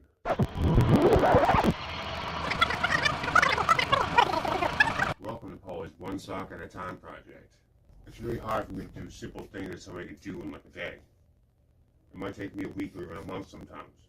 But if I have 1,000,001 things to do, if I do one thing today, or at least start doing one thing today, and then tomorrow finish that one thing, then I only have 1,000,000 things left to do.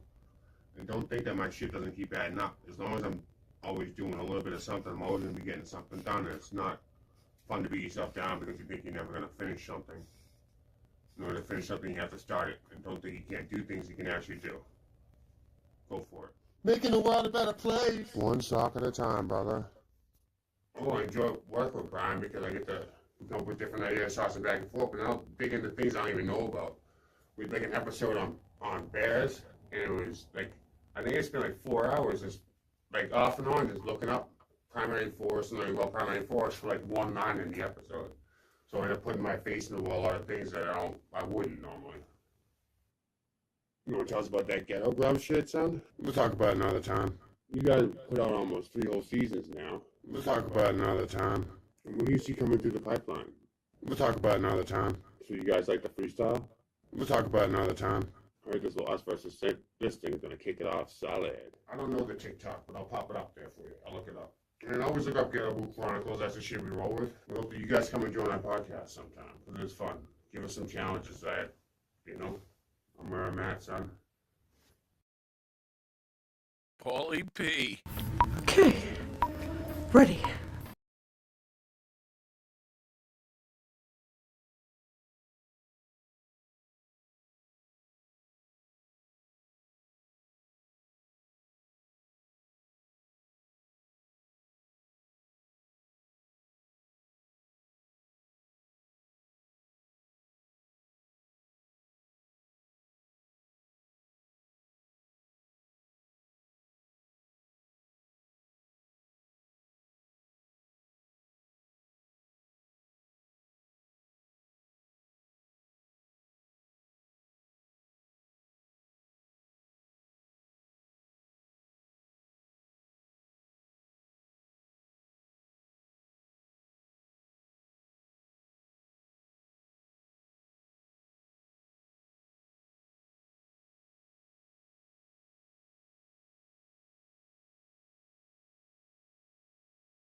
You're gonna get bit! Watch that guy! Watch that guy! Watch that guy! Yeah, good boy, Asher! Watch that guy! Watch that guy, Asher! Yeah, watch that guy!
Doing live right now. Guess we can check. Oh, yes. Without a fucking ad, but you know. Year from the 1st through 12th grades. It also contained evidence that he'd received an honourable discharge from the US Air Force and that he worked in space intelligence communications as a minor. Now that's very interesting because I initially thought that was science fiction as well, and I'm now talking to people who've been inside the psionics program who also tell me that they were recruited as children. And in fact, there is some evidence to suggest, if you are willing to believe this, I don't expect you to, but I'll give it a go anyway, that the best psionics are kids. And as well as the left-handed gaze that we talked about in the actual program, prepubescent children are often targeted in schools through the GATE program, the Gifted and Talented Education program. And I've issued an appeal before for people who are interested in talking to me about this. I am aware from talking to multiple people now that there were children who were diverted outside of the school system into a program that was administered by the US military or intelligence community that involved training in psionics. I know it sounds like an episode of Stranger Things, and by golly, it certainly presents as such. Some of what happened is quite terrifying, and I'm sure for any little child it was absolutely scarifying. Anyway, so those are the two books I'm interested in. Above Black, Dan Sherman is the one I'm most recommending to you. Lenny from YouTube wants to know, what's Jake's most prominent takeaway from the experience he had? Well, look, I wouldn't purport to speak for Jake, but my impression would be love. It would be simply that here's this guy who's trained as a Tier 1 warrior, and him and his mates have come away with the overwhelming impression that this is a non-human intelligence that actually does want to engage with us humans, and it's conveying a very strong message of love. It wants to share the idea that human beings have capabilities with our consciousness communication, if you like, which we're not fully aware of, but which can be mastered. Danilo from YouTube asks, will Michael Herrera and Stephen Greer be in any future follow-up? How did Jake and his team approach you? Was Stephen Greer a part of any background agreement? Well, going backwards, no, Stephen Greer was not part of any background agreement. I'm not sure what you mean there. I haven't had anything to do with Stephen Greer. How did Jake and his team approach us? They didn't approach us. We approached them through an intermediary. Will Michael Herrera and Stephen Greer be in any future follow-up? I can tell you I'm talking to Michael Herrera, and as you would know if you're watching Michael Herrera, I can now reveal, as Jake revealed in his long-form interview, that Jake gives credibility to Michael Herrera's account in Indonesia on a relief operation of him and his patrol coming across what he described as some kind of pods. And the reason why those pods are significant, I think originally Michael Herrera and Stephen Greer mistakenly assumed that these pods were being used for trafficking humans against their will, that there was some kind of criminal human trafficking operation going on. It's all possible, it's illegal or criminal, but the simple fact is these people were not, I'm told, being taken against their will. What was actually happening, and to some degree what Jake's talking about here is speculative. What he can identify are the pods that Michael Herrera describes and the 8-gone craft that was on the location in Indonesia. He says that everything that Herrera describes is consistent with his understanding of what he's seen in the program, albeit the 8-gone craft is considerably smaller. It does sound like that craft that Michael Herrera saw was some kind of reproduction vehicle, which, if true, raises the very real probability that yes, the United States may well have crafted this technology to such a point that it's been able to reproduce some of the capabilities of the NHI tech. I don't know that for sure.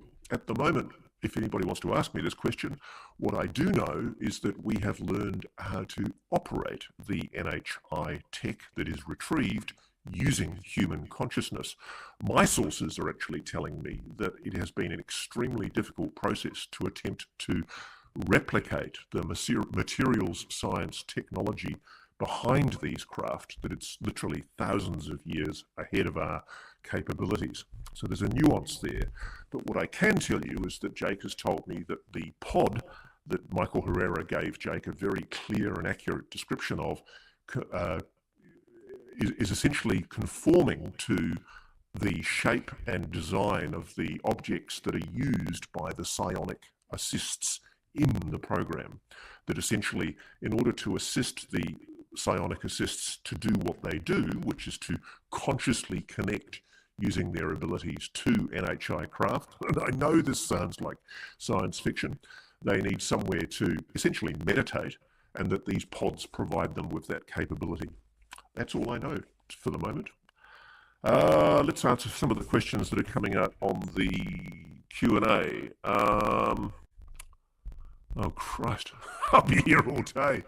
Okay, let's do the right one. The first one on the list. Let's go. Jesus Christ, how many already? My God, forgive me for being profane. I apologize in advance. Okay, what does Jake think of the goings-on at Skinwalker Ranch? What I can tell you is Skywatcher would be very, very interested in assisting Skinwalker Ranch. That's all I can tell you for the moment. These are part of a government conditioning program in response to the leak. This is why Grush came in and distracted the media from Fravor. Ooh, wacky stuff there. Don't know what that person is talking about. Somebody has a conspiracy theory. Apparently we're part of a CIA front. How does one enable psionics to call for UAP UFOs, asks Pellude. That's a good question. As best as I can understand it, there are some people who have a predisposition, and it may very well be because of their enlarged basal ganglia neurons at the caudate putamen. It has been suggested to me that most or all humans could actually develop this capability if they were properly trained.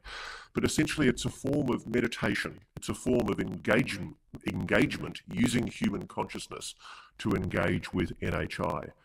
I can tell you I've been trying to teach myself how to meditate. I sure as hell haven't been able to communicate with NHI, but I have seen it demonstrated, and it involves intense meditation. And the person that I was watching do it, or the people that I've watched do it, have had enormous amounts of training over hundreds of hours. So that's really all I know for the moment. I believe in the phenomenon it's the same person. Honestly, you've had your say, mate. This is Charles Wilson. Blab, blab, blab, blab, blab. Boring. Go away and put your wacky conspiracy theories to someone else. I frankly don't care. The wacky conspiracy theories of people out there that this is part of some psyop, honestly, go and dig a hole and lie in it. Where do the questions get emailed to? Oh, God. Honestly, there are a lot of paranoid people out there. You know the thing I just want to say here? You have an opportunity. The UAP social media commentary world for years has been asking for first-hand witnesses. Now they have them. And there is a small but highly vocal minority out there on social media UAP commentary who are now in the most deranged and paranoid way questioning why these people are coming forward. Skepticism's important. Believe me, I've been skeptical with these guys. I've put them through the ringer. But being rude and essentially questioning their patriotism and slurring them with defamatory imputations, I'm sorry, I'm not going to give that a run. By all means, ask sensible questions, and I'm here to answer the right ones.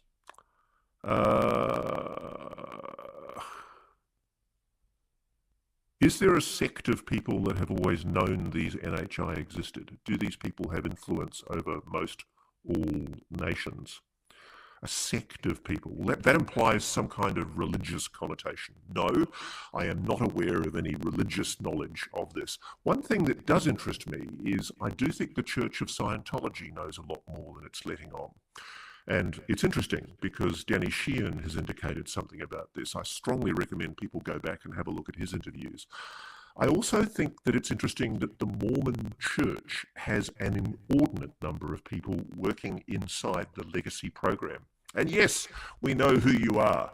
I have names, I have locations, I have people who are managerial roles in the Mormon Church who just also happen to be in very senior positions in the legacy program. And it's interesting, maybe people in the Mormon faith find it in many ways because so much of the Mormon faith is derived allegedly from an alien communication. If you read the history of the church, maybe they believe that it validates their religion for this to be revealed or explored. I don't know. But no, I'm not aware of any kind of sect or religion that is sharing this knowledge. I do think that there are some religious institutions, though, such as the Mormons and the Scientologists, that have done a lot of work into this area. And frankly, I don't think there's anything sinister in that. If I had the resources, I'd be pouring money into investigating this as well. Are there any aerospace companies ready to end the cover-up? Asks Mew. Oh, great question. It's interesting, not officially, but it's interesting. Some are discreetly, or some individuals within those companies are discreetly reaching out. I've had two conversations now, one really particularly illuminating conversation with an executive from a certain well-known aerospace company. And we had a really frank conversation, and I said, listen, this is ridiculous. Why persist in the cover-up? And the best explanation they could give me is there's really no good reason for why the public can't know, at the very least, about the existence of non-human intelligences engaging with this planet.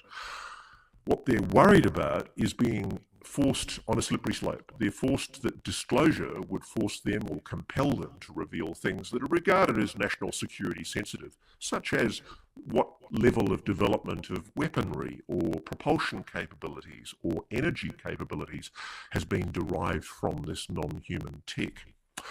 I'll be brutal, though, and say I actually think a lot of those excuses are self-serving. These people have committed crimes. In some cases, they are accused of committing and ordering murder. That's what they're trying to hide.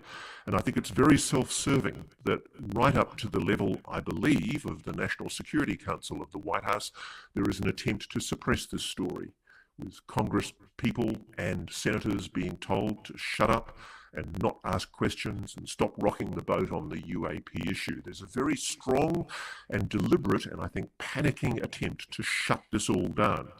And it's interesting because President Trump, incredibly, has come in very much on a platform of revealing what he calls the deep state.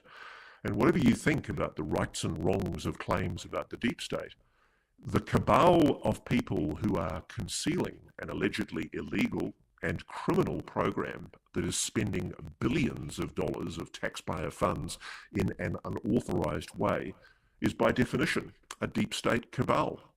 And I think it's incumbent on President Trump to honor his pledge not only to investigate the drones, or so-called drones, I think they're much more than drones, they're certainly anomalous in many cases, but also to investigate the UAP phenomenon. And there's a strong call on both sides of Congress for this to be done.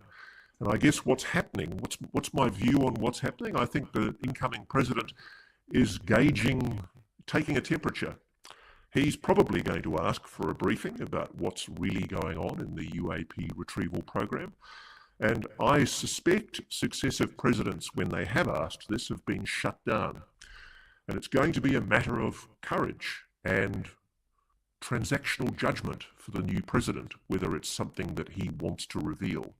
There's certainly a push from prominent people in Congress, including, for example, Chuck Schumer, and indeed from Marco Rubio, who's spoken out previously, now the new Secretary of State.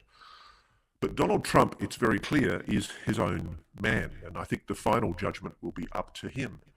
But as you saw from my interview with Donald Trump Jr., there's certainly keen interest inside the family. And boy, if the phone calls I've been getting from people in the Trump administration is any gauge, there certainly is a mood to get into this subject with relish.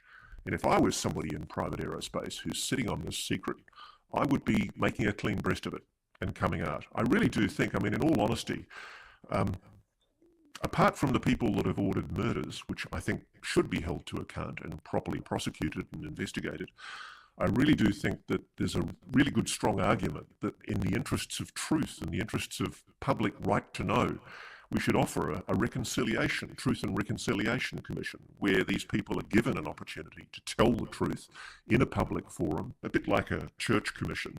No attempt at concealment like there was at the church commission. Oh my goodness, what the CIA hid in the church commission. And I think the opportunity exists for there to be a reckoning and for there to be a public accounting. And yes, if there is stuff that ought properly to be retained as confidential, national security sensitive, then do so. Make your argument. Let's have a look. Let me have a look. Honestly, the number of people who just whinge on chats. Guys, you're there to ask questions. Do these NHI have anything at all to do? Hey Ross, this is Yes, Alexandra, your producer here. I have a couple of great questions for you from TikTok, so I wanted to chime in. I'm sending to you them in a private chat here, but we do have some people asking. We have Whitney from TikTok asking if there's any more whistleblowers that you think are going to come forward. Okay, that's a good one to start with. Thanks, Alex. Yes, there are other whistleblowers. Believe me, there's a conga line of whistleblowers who are waiting to come forward. And a lot of how they feel about coming forward is dependent on how they get treated and how Jake Barber gets treated. Jake is courageous. I mean, the decision by him and Don and Fred and John to speak so candidly is an act of courage. I take my hat off to them. And how they get treated is a barometer for the other people who are sitting in the backdrops waiting to see if they should come forward. I have to say it's a bit depressing because they don't really have that much faith in Congress, because some of them have already given their evidence to Congress and been ignored. Some of them have already given their evidence to Arrow under Dr. Sean Kirkpatrick and also been ignored. And they're very frustrated. They're not seeing a resolve from Congress. And that's because there are a bunch of jellybacks in the politicians in there who, frankly, are just only interested in their self-interest.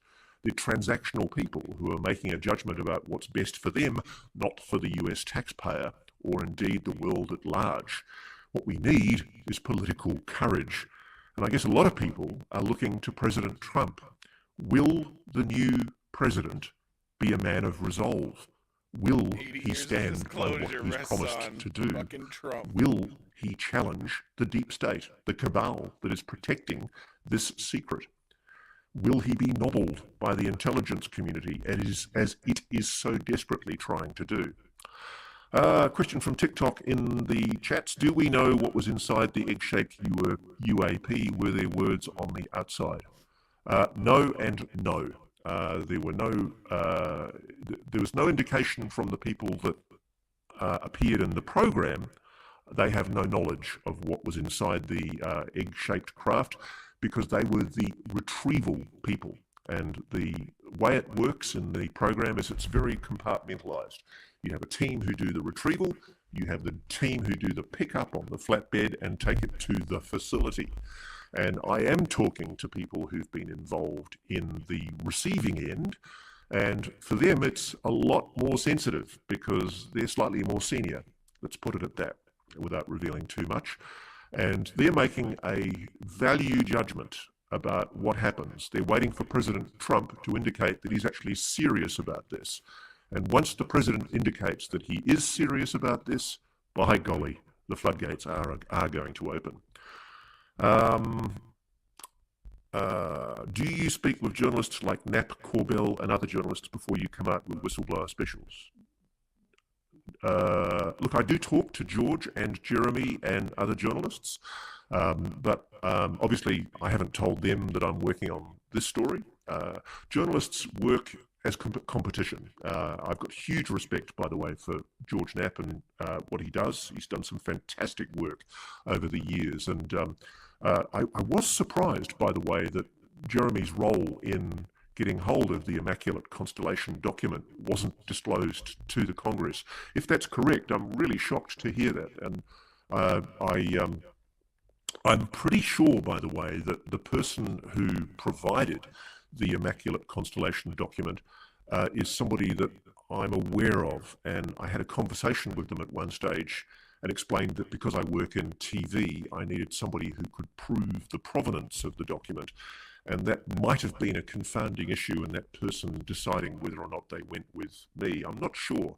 But yes, I do talk to journalists all the time. But the idea that sometimes we do collaborations. I've done collaborations with journalists over the years, ironically with the New York Times and Washington Post on other stories. I don't have a very high opinion, frankly, of those newspapers and their determination to cover the UAP issue. But yeah, there are things that involve journalistic collaboration. I've been part of an organisation for some time called ICIJ, the International Consortium of Investigative Journalists, which is based out of Washington, D.C., and they do fantastic cross-border transnational collaborations on stories of major interest. What did Barbara Ross, read? I have some more questions for you. Someone Yep, named Tommy on Instagram is asking if you've ever spoken with anyone in the federal government about some of the interviews you've done, and what have they told you in response? That's a really good question. Yes, I have spoken to people in the federal government. Let me put it this way. I am aware of an ongoing secret FBI investigation, which is investigating not only the drones, but also some of the allegations behind the UAP retrieval program. Yes, if I was private aerospace or people in the intelligence community who are doing this illegal work, I would be very, very nervous. I would be thinking about my options right now. If I was, say, somebody in a senior level in private aerospace who was approached by Jake Barber and his team and told that they were thinking of taking this issue to the appropriate authorities, I would be looking at my options right now. I really would. Yes, the further answer to the question is I have been in touch with multiple people in the federal government, in investigative agencies, and also senators and Congress people and people who are in the senior levels of the Trump administration. There is ongoing communication right now. Yes, believe me, communication is happening. They are taking these issues very, very seriously. I'm going to leave it at that. Hey Ross, good on so you, Alex. someone earlier had asked on YouTube, and because you mentioned the Trump administration, I thought I'd jump in about the declassification of files, and if you think that's still going to happen, or, you know, is it going to be redacted, or what are we going to see? That's a really good question. I have no lead on whether President Trump is going to follow through with his promise to release the UFO videos that are still secreted. One of the excuses that I understand has been used in the past by the military and the intelligence community to justify the non-release of UAP videos is that to release them would reveal sources and means, capabilities and methods. Now, I'm told, frankly, that that is nonsense.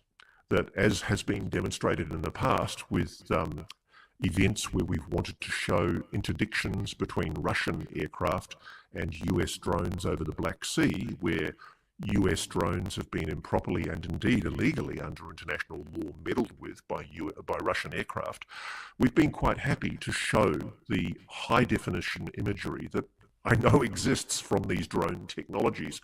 I've actually asked this question of people in the intelligence community, and they've told me that there is certain data that can be hidden or blurred on a screen to stop for example, the heads-up displays from fighter jets from revealing anything inadvertent that might reveal capabilities. I'm told that there are extraordinary high-definition videos that are in the possession of the UAP Investigation Office. That's the ARROW, the All-Domain Anomaly Resolution Office. But also I'm told there are a hell of a lot more videos inside the Defense Intelligence Agency and other intelligence agencies, notably the CIA Office of Global Access. And I don't know whether we're ever going to see any of those because, frankly, a lot depends on whether the president's serious about honouring his pledge to reveal those videos and, in fact, to further investigate the UAP issue. I can tell you, if the volume of responses that I've been getting from people in the new administration is any indication, it does seem very clear that there are people at a very senior level in the administration who do want to get to the truth of the allegations about a UAP retrieval and reverse engineering program, particularly because it involves the expenditure, allegedly, of huge amounts of taxpayer money. What worries me is Presidents get seduced by intelligence. Presidents get seduced by the idea that they're getting access to this knowledge.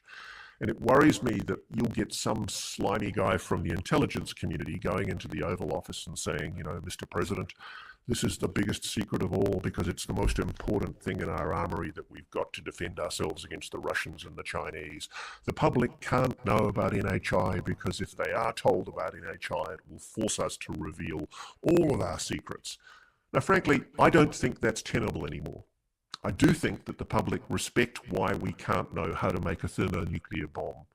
And just because there are secrets held by the Department of Energy and the military about how to make a thermonuclear bomb, and just because we know that those bombs exist, doesn't mean that the secret's going to leak out.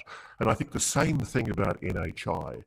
It is ridiculous any longer for the government to maintain this fiction. I actually think it's more to do with a bunch of stiffs in suits who are frightened of admitting that they've been lying for years. It's as simple as that. It's always the cover-up that gets these people. They can't deal with the fact that they actually have to fess up about the fact that they've lied. A lot of people slagging us off about audio issues. I hope that it's not my end. But yes, I do agree. We did have terrible audio problems with the Don Paul Bales interview, and I apologise for that. It was completely outside of my control. I think it's kind of telling that nobody from Barber's Post is discrediting him. If the guy was a loon, I think they would be speaking up. That's from Hungry Wendigo. I completely agree. I mean, you haven't heard a peep out of the Defence Department about the allegations made by Jake Barber and his team. And the reason why is because they know it's true. And what they're most worried about is what else does Jake Barber have? And I can tell you, he has a hell of a lot more, and he has provided it to the Senate Select Committee for Intelligence. I think a lot of people should be asking the Senate Select Committee for Intelligence, why hasn't it done anything with the evidence that was provided to it last year by Jake Barber in a closed 4.5-hour hearing? I'm still scrolling through. Alex, if you've got any, there's just so many messages with people just making comments. Sure, no, absolutely. We have Christopher from YouTube. He asked, how many different types of NHI have been described to you? Oh, that's a good question. Okay, this did not come from anybody in the recent program, but yes, I am aware of claims of multiple different types of NHI. Shall we say,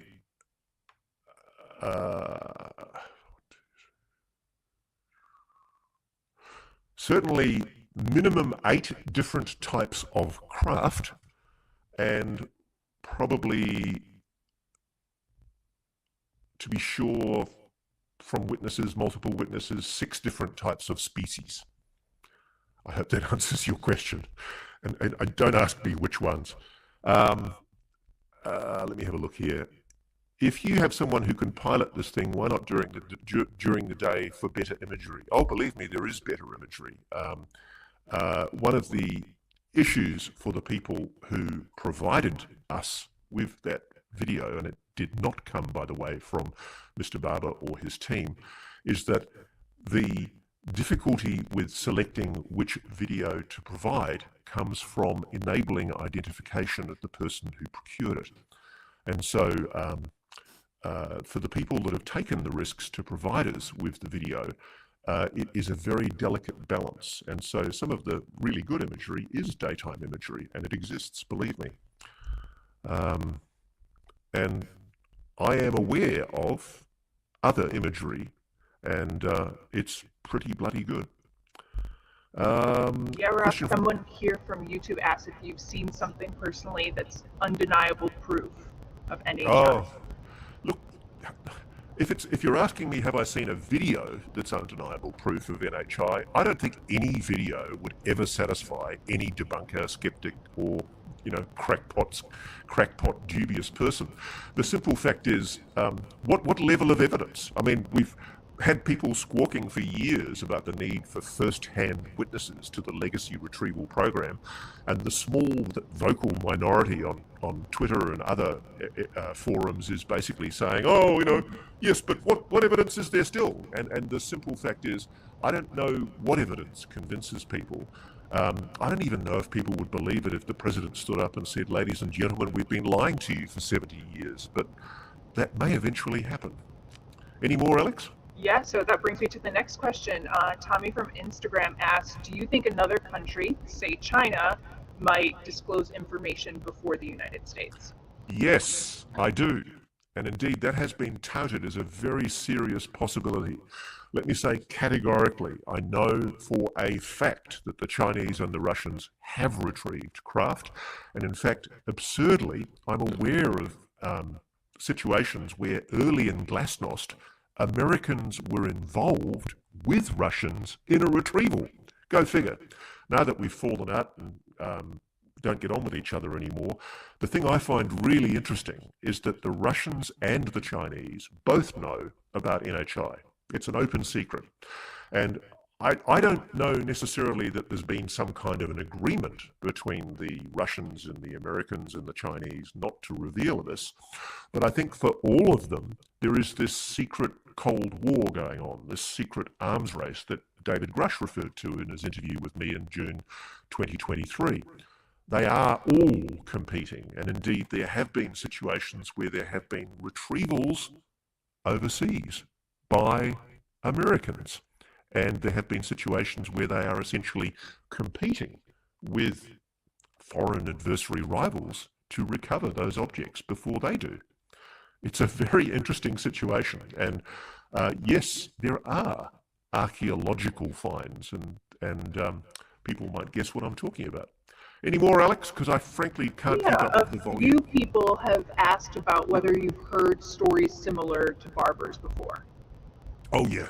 Yeah, no, absolutely. It's funny, actually, because when this goes right back to a guy I write about in my book, Nat Kovitz, who was essentially the R&D geek for the US Navy. And Nat told me before he died that there was a legacy program, and he was a lot more candid with me than I reveal in my book, I can reveal now.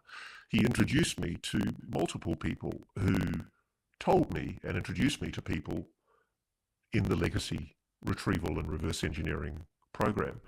And so when I heard from Jake, to be honest with you, the one thing I hadn't heard about, I'd been talking to a lot of people in the materials science side, people who are, frankly, frustrated that as scientists, the work that they're doing is being frustrated by secrecy, that the ridiculous compartmentalization imposed on them by the secrecy of the legacy reverse engineering program is failing in some degree, because what's needed is a kind of a Manhattan Project, a huge collaboration between all nations to try and break through this materials science technology. And so that's the sort of stuff I was hearing before the scenes. And I knew there were retrieval teams, and I'd spoken to somebody on the retrieval teams, but I'd never spoken to somebody with the depth of knowledge that Jake and his team, and indeed other people that I've spoken to, have told me about. And I think the thing that really shocked me most of all was the psionic, the human consciousness connection to the phenomenon. That completely blew me away, and the hardened skeptic in me took a long time to believe it, to be perfectly honest. Alex, I'm going to get you to give me some more, because there's like 1,000 comments in one question. It's great. Please keep asking us questions. Ark from YouTube asks, what do they mean about aliens being interdimensional? I'm assuming this is something we've talked about in the special before. Yeah, it's something that David Grush talked about too.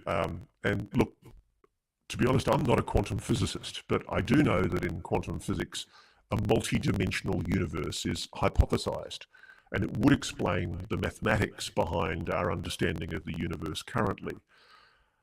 It may also explain why, when Arrow uses the term extraterrestrial, they're not lying, perhaps. Maybe they know that these entities are from Earth, but perhaps from another dimension, or perhaps they're intra-dimensional in the sense that they come from this planet. I really don't know, and it would be speculation on my part to actually say one way or the other. One more. Shillo 2010 says, how many of you are fully informed re UFOs and Ross's various... Oh, no, sorry, that's not a question. Alex, give me one. It's probably better if you just feed them to me. No, that's great. We have a question from Instagram, and this is something we did a live on before, Ross. I'm sure you remember. Are the drones in New Jersey connected to UAP? Boy, that is the $100 question. Let me answer it this way. I am talking to people both in government. I've spoken to people in an FBI investigating task force, and I've spoken to my two favorite citizen scientists, John and Jerry Tedesco and Donna Leonardo, who have got their fantastic civilian scientific operation off the coast of Long Island. Nobody I'm talking to thinks that these so-called drones are just prosaic terrestrial drone technology. If they are drones, they represent a level of technology that is far beyond our current known abilities. Some of them have been known to literally disappear and reappear in other parts of the sky almost immediately. They're moving at speeds far beyond known speeds of terrestrial drones. And they're also showing a morphing characteristic, where in some cases, quite amusingly, they've changed their shape to make themselves look like animals. And the thing that I'm actually going to be doing a story about this, by the way, later in the week. Keep an eye on Reality Check because we've got far more to come on this. The thing that blows me away on this is the lies, and I do think we need to call this out, the absolute lies that are being told by the Defense Department, sadly, Department of Homeland Security, the Federal Aviation Administration. All of these agencies colluded in a press release in mid-December to falsely convey a narrative that these objects were just simply misperceptions by the public and that everybody was suffering some kind of mass hysteria. And boy, one thing I have learned in this story is do not piss off people from New Jersey. They're tough. They're really formidable, strong-minded people. And they don't put up with BS. And they're sick of being gaslit. And so I'm talking to people in county politics, local sheriffs, police, FBI, civilian witnesses, all of whom are telling me that they're seeing anomalous characteristics to these objects, and they're genuinely concerned about it. A lot of these objects are appearing in restricted airspace, in areas where drones were banned categorically. I've spoken to people who've told me that there's been attempts to use high-pulse microwave systems, the definitive objects technology for bringing down drone technology, and the HPM systems have failed.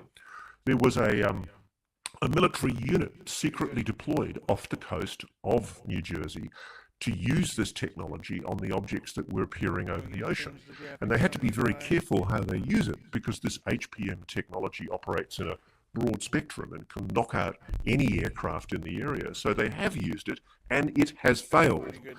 So yes, there is something to do with these so-called drones that I think is anomalous. And I think that the federal government has at least some idea of the fact that these objects, well, we know for a fact, it was actually reported, the FBI acknowledged recently that they have not been able to bring down one of these drones, and they still don't know where they're coming from. Imagine that. I mean, I don't understand the willful blindness of so much of the mainstream media on this.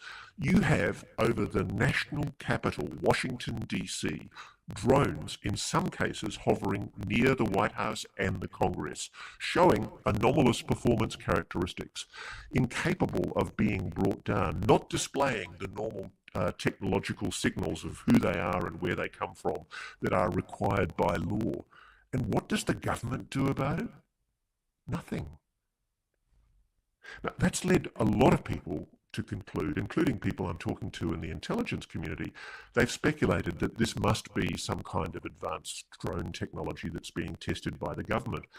And indeed, that's what I thought for a while. But I don't believe that's the case anymore. I'm being told by people they have no idea where these objects are coming from. They were speculating that they were coming from the ocean, but they've deployed units secretly to try and interdict where those objects are coming from, and they haven't been able to do so. In fact, the entire investigation into these so-called drones has been a failure. And if you look at the comparison between how we responded to the overflights of, in one case, a Chinese balloon and 3 other objects over the United States in February 2023, and then compare the hysteria and outrage about those incursions and national security threats and public safety threats posed by that technology back then, and then you look at the way that, frankly, the media has been clamped down upon to shut up about these drones, there's something wrong. I don't know what it is. I don't know why there is this willful blindness, but I can tell you these objects are, in many cases, showing anomalous performance characteristics. The FBI knows that. They're as confounded as you and I are about it, but higher up, right up to say, ooh, the NSC, the National Security Council of the White House, somebody's clamping down on it. The big question is, why? Alex, any more? Yes, we do. We have someone from YouTube asking if we've heard of egg-shaped UAP before. I know we talk a lot about discs, tic tacs, all of that, but what about egg-shaped? Oh yeah, look, egg-shaped UAP go right back to the 1940s. I write about it in my book. We talk about the fact that scientists who were doing the nuclear bomb experiments at Los Alamos, they reported seeing egg-shaped objects hovering over the nuclear test site. This is something that is one of the most consistent shapes reported going back many, many decades. And it's really interesting because if you actually look at the accounts of the size of the objects, they're entirely consistent with the object that was recovered by the retrieval team in the video that we showed. So yes, there is a long history of egg-shaped UFOs, and frankly, if you look at the Foo Fighters from World War II, it's consistent with the Foo Fighter shape. And more importantly, I was talking to somebody the other day who said to me that what we call the Tic Tac, which is a cylindrical UFO, may in fact be the eggs, but it's a consequence of how we see them through some kind of blue shift, that because they're moving so fast and because of the technology that they're using to move, it may very well be that we perceive them when they're moving at high speed as some kind of cylinder, i.e. a Tic Tac. Alex? Yeah, a couple of people are asking about if you know of any successful situations when it comes to reverse engineering aircrafts.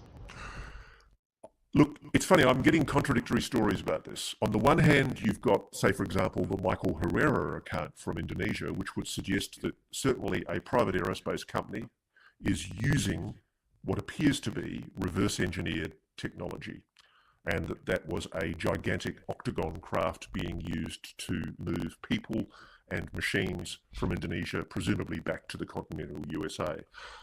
I don't know whether that indeed is reverse engineered technology, but yes, there are, if you like, what's the word? There are data points which would suggest that there have been reverse engineered technology, notably, for example, the Calvine UAP craft, which I suspect was being operated out of RAF Machrihanish, forgive me if I pronounced that wrong, in Scotland, which was a secluded RAF base on the west, used regularly by the United States. I think it's closed now.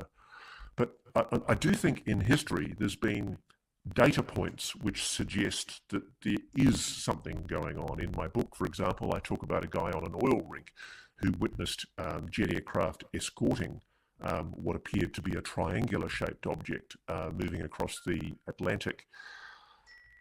But what I do know from scientists inside the program is that there has been a lot of frustration with attempts to emulate the materials science that is represented by these technologies.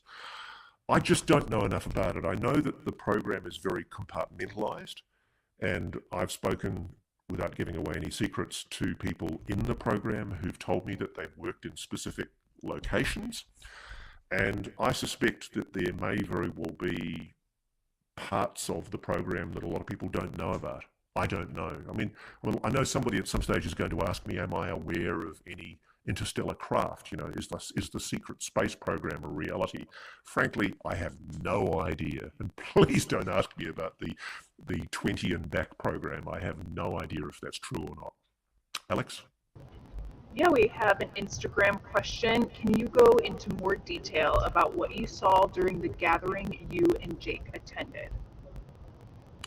Well, yes. we're talking here about a retreat that took place at Esalen, which is a beautiful location, 3.5, 4 hours south of San Francisco on the west coast of the USA. And it was a gathering of very high net worth individuals and brilliant scientists and some inordinately talented people. And yes, Jake and I attended that retreat. And to some degree, I am bound by confidence. But what I can tell you is I witnessed a psionic who I know, a person with alleged psionic abilities, psychic abilities. Witnessed them in a group of people, probably 30 or 40 people, go into a deep meditative state. And I just want to say, this person had said to me at 4 p.m. that afternoon, Ross, we're going to see a blue orb tonight. And I kind of giggled nervously. And anyway, what happened was he starts meditating and bing, up on the far horizon over the ocean, these two white orbs, slightly golden at times, they start coming towards us. And I won't embarrass this gentleman, but there's a certain person of extraordinary high wealth and extraordinarily big heart who's yelling at these objects going, we love you, come closer, come closer. And the whole audience, you know, we've all been meditating and being invited to sort of try and psychically connect. And I am a miserable failure of a meditator. If anybody wants to teach me how to meditate, I'd be very, very grateful. But something happened, and I suspect it was our psionic operator who made the connection, because he later indicated to me that in his mind, he was inside that object and he was bringing it towards us. And the audience's loving engagement, and I know this sounds hippie-ish, I'm just telling it like I heard it and saw it. But essentially, the loving engagement with that phenomenon encouraged it to come closer. And they did. They came closer and closer and closer. And I'm not going to give away too much, because it's for Alex Clokus and the Skywatcher team to reveal how much they want to reveal, because it's a beautiful story. But basically, I'll tell you this. We were in one part of Esalen, and there were a whole lot of people in the hot springs at Esalen on the other side of the hill. And I'm far too shy as an old guy to go and sit in hot springs with beautiful young women. But there were essentially a bunch of beautiful young people sitting stark naked in these hot springs on the other side of Esalen. And all of a sudden, they see these blue shapes coalescing in front of them. And sure enough, we got images from the hill looking down of a blue orb. A beautiful, at times octagonal-looking blue orb, which kind of hovered near the naked boys and girls in the hot springs, and then it went and landed on the beach. And it was hilarious, because I'd said to the lovely young psionic, I'd said to him, well, mate, that was pretty amazing, but I didn't see any blue orb. And he was a bit puzzled. And then literally at the moment that we're talking about the fact that we hadn't seen the blue orb, it turned out it had manifested itself to these beautiful young people on the other side of the hill who were all stark naked, and probably, I think, in their naked innocence, more attractive to the phenomenon. I have to admit, I'd be going and having a look at them rather than me and anybody else with clothes on. And it was quite beautiful, because these people were all very touched by that experience. And yes, there was a blue orb, exactly as was predicted, that showed itself to all of these people. It was quite beautiful. And yes, it did manifest more overtly because of a loving, welcoming presence, which I find fascinating. Alex? Yeah, a few people are asking if you think psionics are game changers when it comes to discovering more about UAP. Let me put it this way. I think it is absolutely integral to an understanding of what UAPs are, that we understand the capabilities of human consciousness.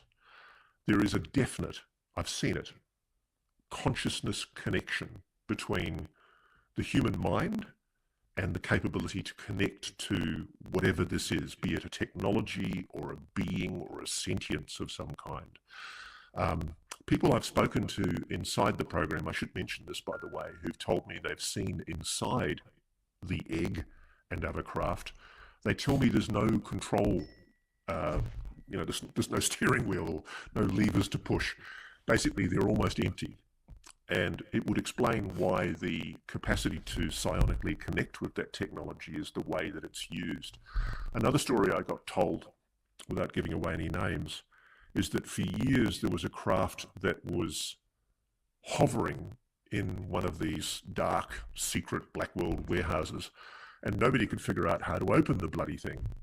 And from recollection, the guy one day, one of the blokes working on it, put his hand against the side of it and just thought to himself, "Oh God, I wish this would open." And apparently the door opened. And that was one of the first realizations they had, that there was a psionic connection to the phenomenon. Alex, any more?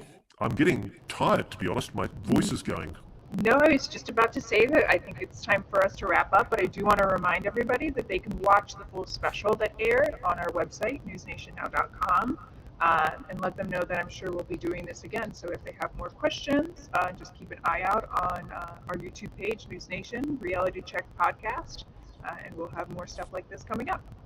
And by the way, we will also be doing another special reality check just to annoy the government, which clearly wants this issue to go away, on the drones. The drones that continue and never stopped buzzing New Jersey, New York City, and Washington, D.C. I don't know why the government's claiming they've gone away, but they sure as hell haven't. They're still there. Talk soon.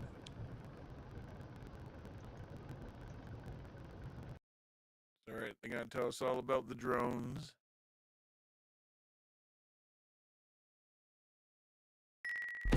It sounds so simple. No. Maybe I should. No. But it is so hard. Don't text the ex. Everyone's been there, and everyone knows what it takes. So the girls assemble, because showing up is what best friends do. They've got everything she needs, and a reminder of what matters most. From the ones who always answer the call, to the perfect pick-me-up. Cricket. Was that my phone? I'll do my best. That's why it's yours. The world is on the brink of war. Work with me, Sam. Help me rebuild the Avengers. Captain America. Caught in a trap.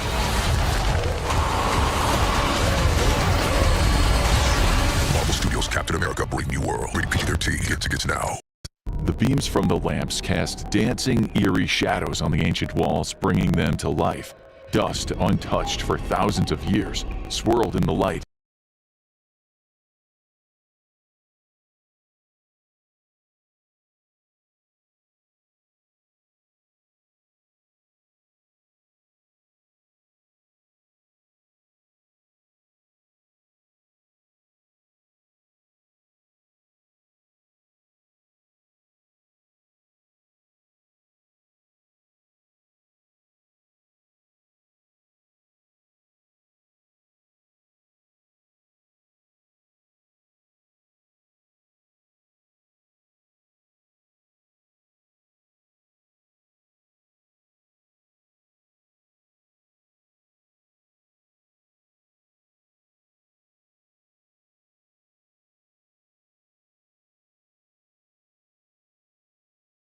If you grew up in the early 2000s, you probably had one of these in your lunchbox, a chewy brownie topped with delicious fudge icing and rainbow-colored candy-coated chocolate chips, all wrapped up in a crinkly cellophane wrapper. The Cosmic Brownie is an iconic American snack. In today's video, we'll find out how the Cosmic Brownie was created, where the treat got its name, and what makes the Cosmic Brownie so iconic and memorable. Our story begins over 70 years ago in 1954 when O.D. McKee and his family purchased King's Bakery. McKee Foods is the company that owns Little Debbie, but the company's snack empire didn't start with the Little Debbie brand. It wasn't until 1960 that the brand was born. O.D. thought his granddaughter, Debbie, would be perfect for the face of the brand, and on August 23, 1960, Little Debbie got its start. In 1962, the bakery was renamed to McKee Baking Company. From here, the company grew and introduced the numerous treats we're all familiar with, like strawberry shortcake rolls, which were created in 1966, fudge brownies in 1969, and the Star Crunch in 1970. In 1985, the company celebrated its 25th anniversary, but the Cosmic Brownie still didn't exist. That same year, the Little Debbie Christmas tree cake was created, In '88, my favorite snack that they sell was added to the lineup, the Devil Cream. Over the course of 30 years, the McKee Baking Company went from a small bakery in Chattanooga, Tennessee to a household name with a national brand. As the world moved into the 90s and the digital age, even more treats were added, and the company created its website in 1996. And finally, 45 years after the company's start, the star of this video, the Cosmic Brownie, was born. The Cosmic Brownie has a pretty unique look, and I don't know about you, but I definitely don't think of rainbows when I think of space. So why does the Cosmic Brownie look the way it does? Well, they were originally created to capture the cosmic bowling trend of the 90s. What's cosmic bowling? Honestly, it sounds a lot cooler than it is. It was after-hours bowling with the lights turned down, loud music, and things like fog machines or glow-in-the-dark bowling balls. Basically, if you've bowled at Main Event, you've experienced cosmic bowling. While this was a short-lived trend and bowling has fallen out of popular culture, the Cosmic Brownie has lived on. Upon its release, the brownies were a hit and they became a staple of the company's product lineup. Because they were sold individually wrapped, the brownies were able to be taken on the go and became a part of American culture. The Cosmic Brownie was so successful, it's clear McKee and Little Debbie had a hit on their hands. To try and further capitalize on the success and cultural presence of the Cosmic Brownie, on February 3rd of 2014, Little Debbie released a spin on the Cosmic Brownie. They introduced the Cosmic Cupcake. These were little chocolate cupcakes filled with cream, topped with chocolate frosting, and candy-coated chocolate chips. Living up to their name, these have actually been to space. Working with the University of Tennessee, Chattanooga, which if you'll remember is where the company was founded, McKee Foods sent a box of cosmic cupcakes and a Little Debbie bobblehead 18 miles into the air using a weather balloon. Despite this very cool marketing move, maybe the cupcakes should have stayed in space because it seems like these were not received well. On July 28th of 2017, they were discontinued. I'm not sure this is the exact date production stopped, but it was the date that Little Debbie herself, aka the brand's Twitter, confirmed their retirement. Right before this, there was actually a controversy surrounding the Cosmic Brownie. Now we all know some amount of bug bits are allowed in our food according to the FDA.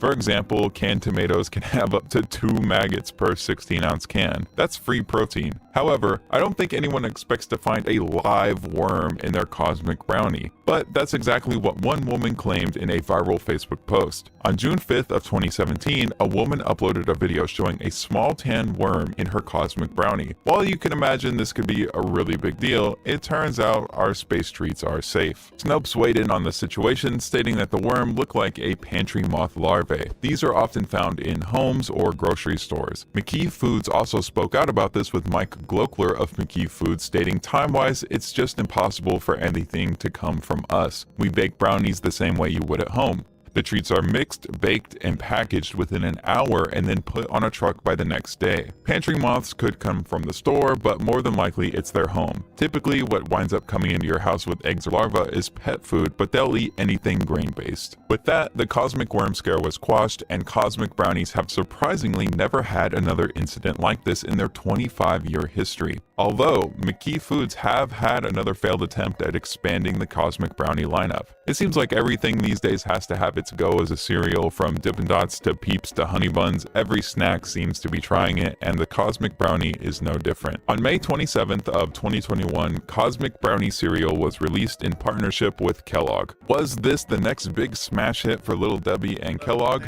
No, I don't think so. While there is no official statement I could find about this product being discontinued, it's not listed on the Kellogg's website. I couldn't find it for sale anywhere either, other than Kroger, where it has no price list. I think it's safe to say this stuff isn't being produced anymore. And while that may make a few people sad, the next step in the Cosmic Brownie's history probably made a ton of people pretty sad. Little Debbie's website states that their products are available in all 50 states, Canada, Mexico, and Puerto Rico, as well as on US military bases throughout the world. But it turns out they're actually lying. Little Debbie treats have been a favorite of the US military because they were available in commissaries on bases, but in September of 2022, Little Debbie products were cut from commissaries both in the US and abroad. While this isn't the end of the world or anything, it certainly upset a lot of people. McKee Foods cited regulatory requirements as the reason for their pullout. Unfortunately, just 2 months later, in November of 2022, Little Debbie products were cut from another market. McKee Foods' sole Canadian distributor cut ties with the company, and they decided to not look for another one, making the products unavailable in Canada. No cosmic brownies for Canada is a national tragedy. But yeah, someone at Little Debbie needs to get in there and fix that misinformation on their website. It's been over 2 years.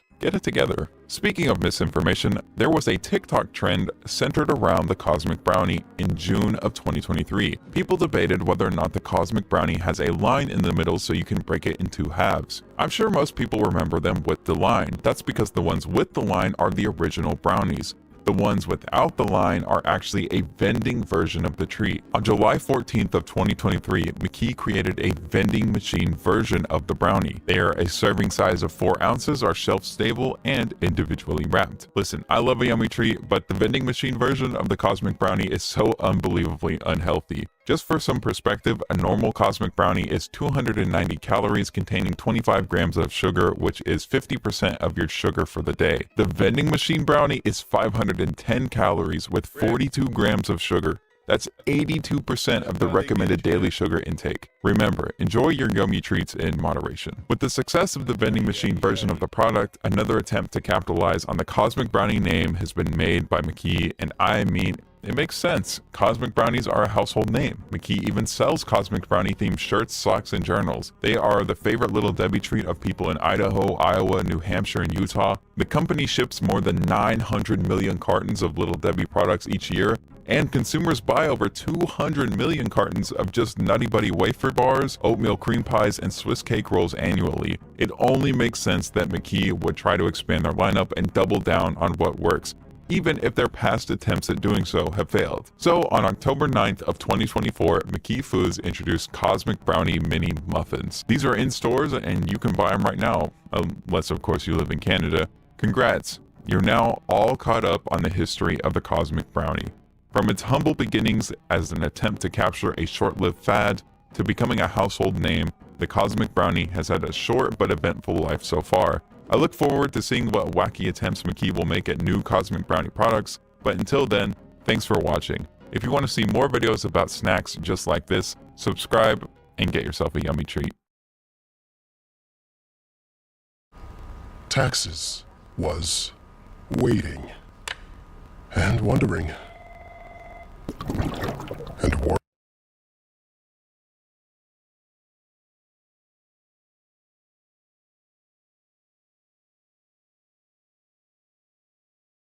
Alright, well, I suppose I'm gonna wrap this stream up here. I think it's been pretty good learning experience. 3 hours in, get shit built out. Some ideas for next time. So, you know, like, share, subscribe, all that good stuff. Yeah, catch you on